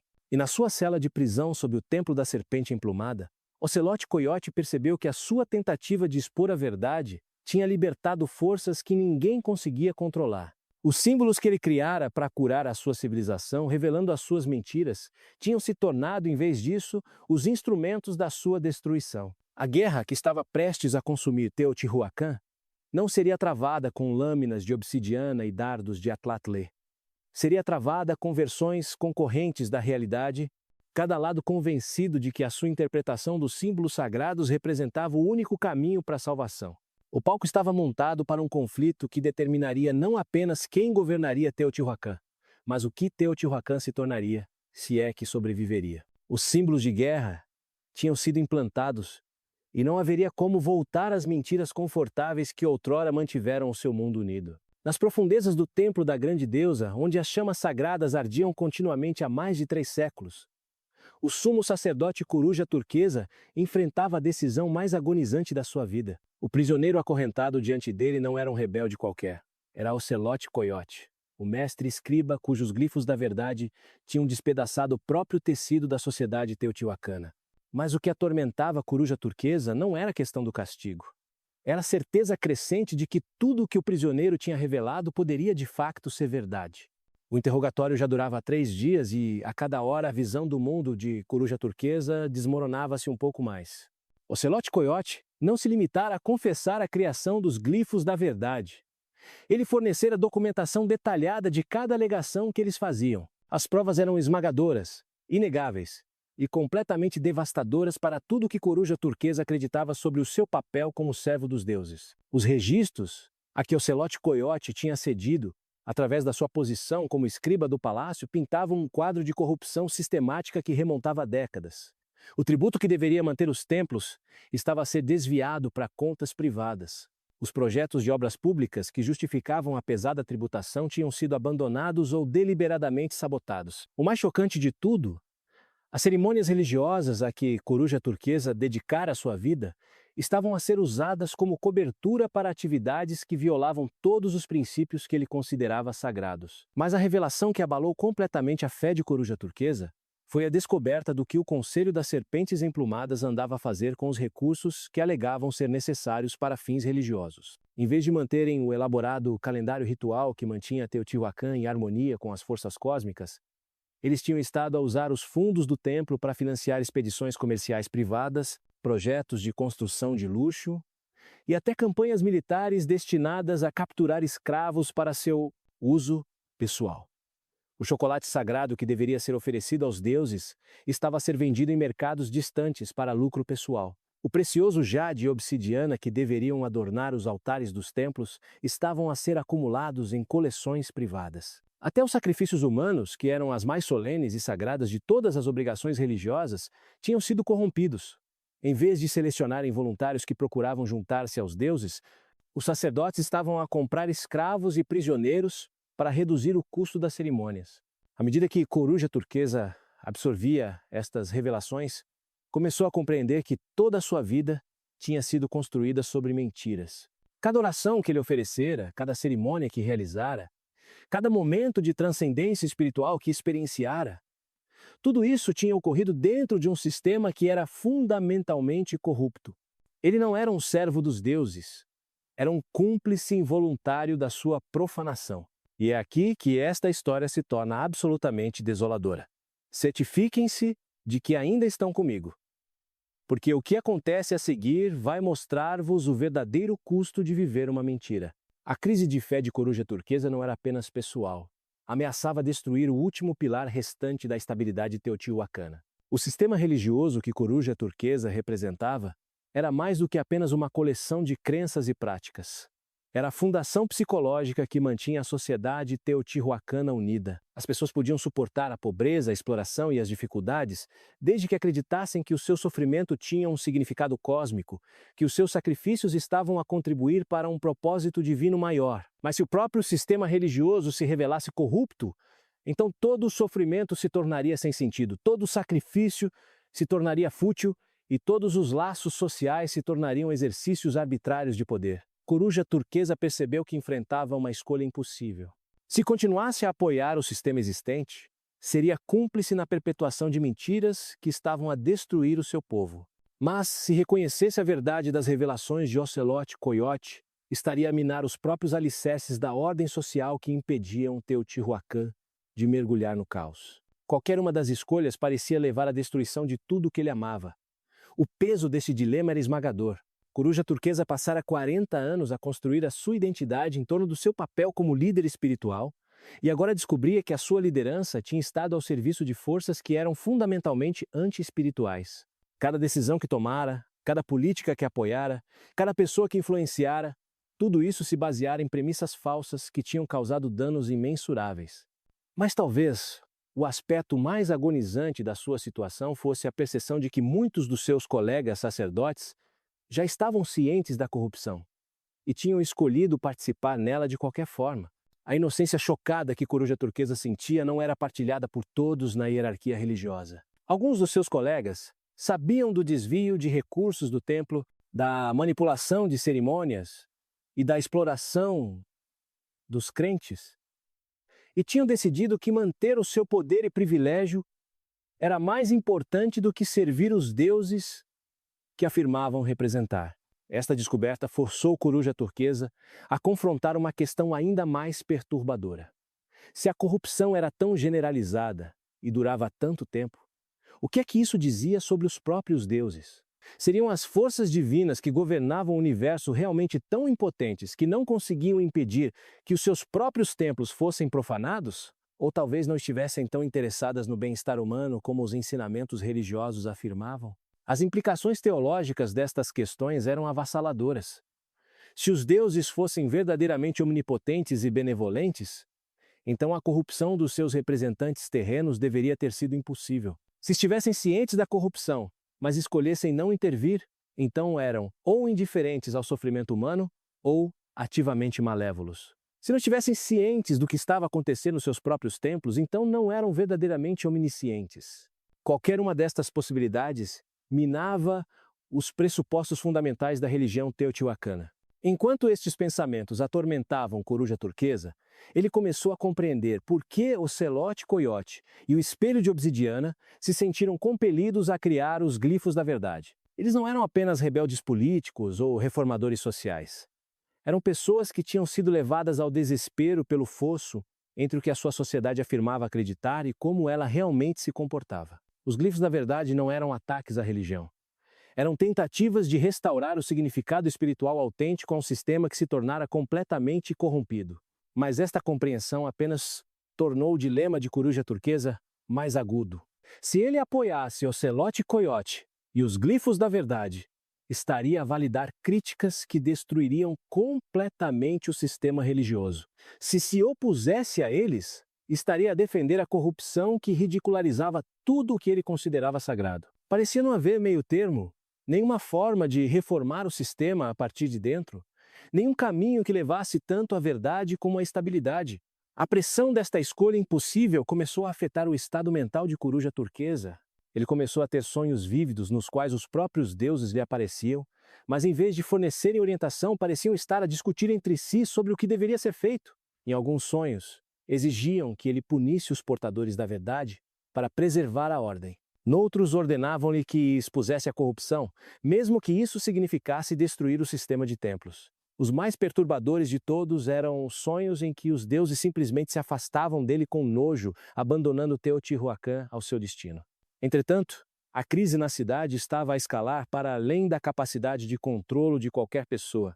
A rebelião dos artesãos tinha se espalhado para outros setores da sociedade, e confrontos armados estavam a eclodir entre apoiantes e opositores dos glifos da verdade. Os distritos agrícolas estavam a reter o tributo, as redes comerciais estavam a colapsar, e até os militares mostravam sinais de divisão interna. Teotihuacan estava a deslizar para a guerra civil, e a liderança religiosa que deveria ter fornecido orientação moral estava paralisada pelas suas próprias contradições internas. Coruja Turquesa sabia que qualquer decisão que tomasse teria consequências que reverberariam através da história.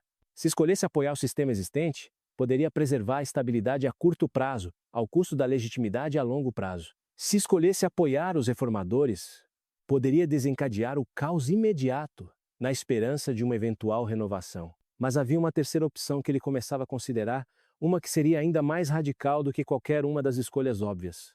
E se todo o sistema, tanto o establishment corrupto como a alternativa revolucionária, fosse fundamentalmente falho, e se a crise que Teotihuacan enfrentava fosse tão profunda que nenhuma reforma pudesse resolver e nenhuma preservação a pudesse sustentar, e se a única resposta honesta fosse reconhecer que a sua civilização tinha chegado ao fim da sua vida natural e precisava de ser autorizada a morrer para que algo novo pudesse nascer das suas cinzas. Esta possibilidade aterrorizava a Coruja Turquesa mais do que qualquer outra, porque sugeria que todo o trabalho da sua vida não tinha sido apenas corrompido, mas, em última análise, fútil. Mas ao olhar nos olhos de Ocelote Coiote e ver a dor de alguém que descobrira verdades demasiado terríveis para suportar, ele começou a questionar-se se a coisa mais fiel que poderia fazer seria parar de tentar salvar um sistema que os próprios deuses poderiam já ter abandonado. O primeiro sangue foi derramado não num campo de batalha, mas no pátio sagrado do templo de Quetzalcoatl, onde um grupo de manifestantes artesãos se tinha reunido para exigir a libertação de Ocelote Coiote e dos seus companheiros escribas. O confronto começou de forma bastante pacífica. Famílias segurando espelhos de obsidiana, inscritos com glifos da verdade, entoando orações tradicionais que tinham sido modificadas para apelar à justiça em vez de favor divino. Mas quando os guardas do templo avançaram para confiscar os espelhos, vendo-os como objetos blasfemos, a situação explodiu em violência que marcaria o início da guerra civil final de Teotihuacan. A faísca que acendeu o conflito foi quase absurdamente pequena. Um jovem artesão chamado Espelho Fumegante recusou-se a entregar um pendente de obsidiana que ostentava um glifo da verdade criado pelo seu pai, que morrera durante a fome recente. Quando um guarda do templo tentou arrancar o pendente do seu pescoço, Espelho Fumegante resistiu. O guarda, treinado para ver qualquer resistência como uma ameaça à autoridade divina, atingiu o jovem com a sua clava com gumes de obsidiana. O golpe abriu um rasgão na testa de Espelho Fumegante, e o seu sangue salpicou as pedras sagradas do pátio. Aquela única gota de sangue transformou tudo. A multidão de manifestantes pacíficos viu um jovem a sangrar pelo crime de honrar a memória do seu pai falecido, e a sua dor transformou-se em fúria num instante. Os guardas do templo viram a sua autoridade desafiada e o seu espaço sagrado profanado e responderam com a eficiência brutal para a qual tinham sido treinados. Em poucos minutos, o pátio era um campo de batalha onde lâminas de obsidiana brilhavam ao sol da manhã e os gritos dos feridos ecoavam nas paredes da pirâmide. Mas isto não foi apenas um motim. Foi a erupção de tensões que se vinham acumulando há anos. Os artesãos que lutaram naquele dia não estavam apenas zangados com o ferimento de Espelho Fumegante. Estavam a lutar contra décadas de exploração, humilhação e opressão sistemática. Os guardas que se lhes opunham não estavam apenas a defender a propriedade do templo, estavam a lutar para preservar uma ordem social que dava significado e propósito às suas vidas. Ambos os lados acreditavam que estavam a lutar pela própria sobrevivência. A violência espalhou-se por Teotihuacan como fogo em erva seca. As notícias do confronto no templo chegaram ao bairro dos artesãos em poucas horas, e as oficinas que estavam em greve tornaram-se subitamente áreas de preparação militar. Os artesãos qualificados que tinham passado as suas vidas a criar objetos belos voltaram agora a sua perícia para o fabrico de armas. Os lascadores de obsidiana que tinham feito lâminas cerimoniais começaram a produzir pontas de lança e pontas de flecha. Os trabalhadores têxteis que tinham tecido elaboradas vestes cerimoniais começaram a fazer armaduras e estandartes para o seu exército improvisado. A resposta da elite governante foi rápida, mas catastroficamente mal calculada. Em vez de tentarem resolver as queixas subjacentes que tinham desencadeado a rebelião, optaram por tratá-la como um simples problema de ordem pública que poderia ser resolvido através de força superior.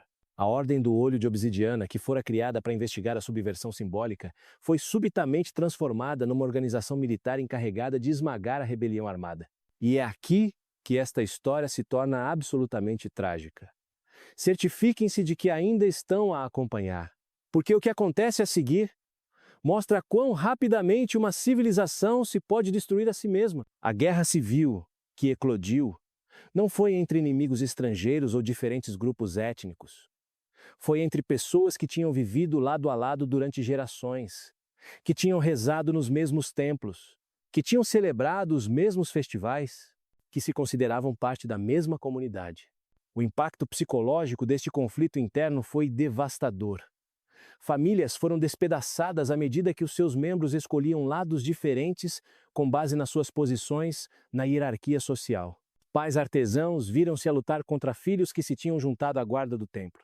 Famílias de mercadores dividiram-se entre aqueles que apoiavam os rebeldes e aqueles que temiam que a revolução destruísse as suas redes comerciais. Mesmo dentro da hierarquia sacerdotal, surgiram divisões amargas entre aqueles que queriam preservar o sistema existente e aqueles que acreditavam que a reforma era necessária.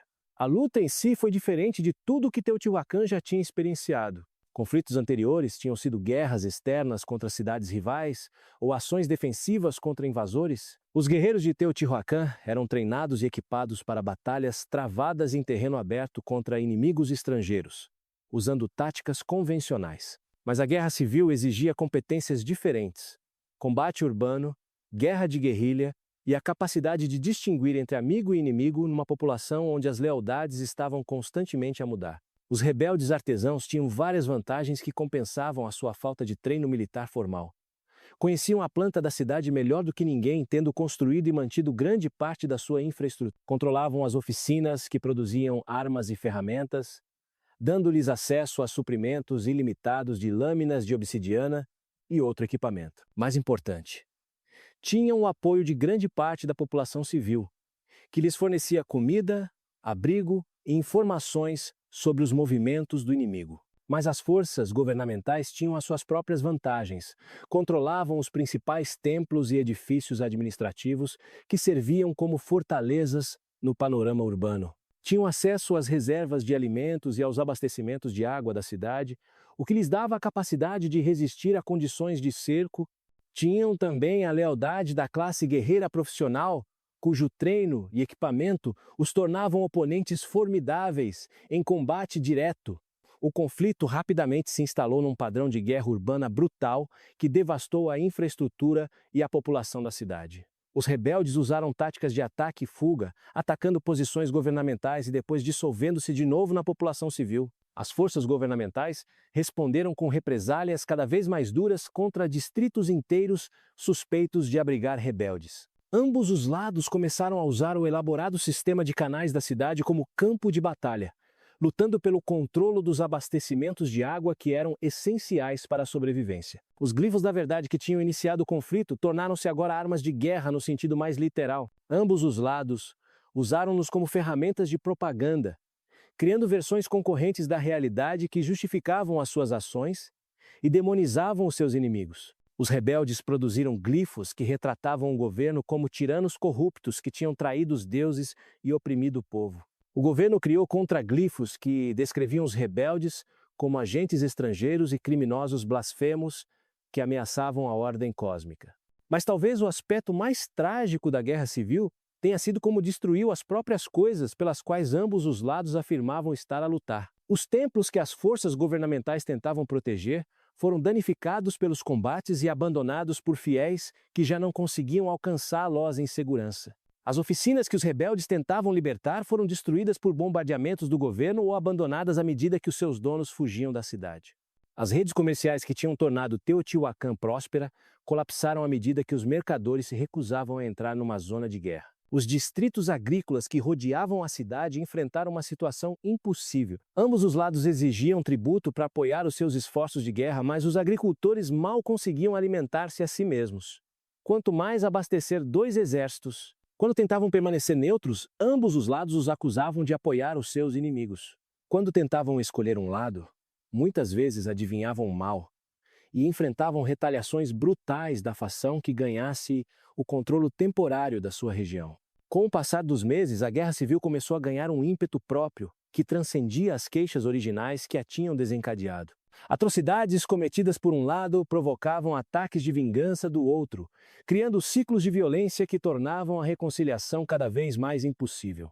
Os jovens que tinham crescido durante o conflito não conheciam nada além da guerra e não tinham memória da Teotihuacan pacífica e próspera que os seus mais velhos recordavam. O ponto de ruptura chegou quando ambos os lados perceberam simultaneamente que estavam a destruir a própria coisa pela qual lutavam. Teotihuacan já não era a cidade magnífica que outrora dominara a Mesoamérica. Era um campo de batalha em ruínas onde os sobreviventes lutavam pelos restos de uma civilização morta.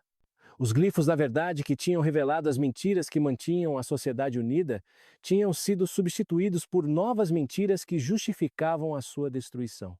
Na sua cela de prisão, Ocelote Coyote conseguia ouvir os sons da batalha a ecoar pela cidade que ele ajudara a despedaçar.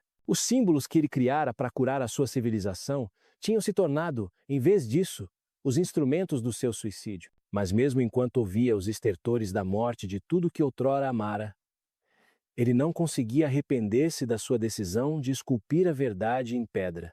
Porque, por vezes, percebeu ele, uma civilização que só consegue sobreviver através de mentiras não merece sobreviver de todo. A guerra civil tinha entrado na sua fase final, e todos os envolvidos sabiam que não poderia haver vencedores.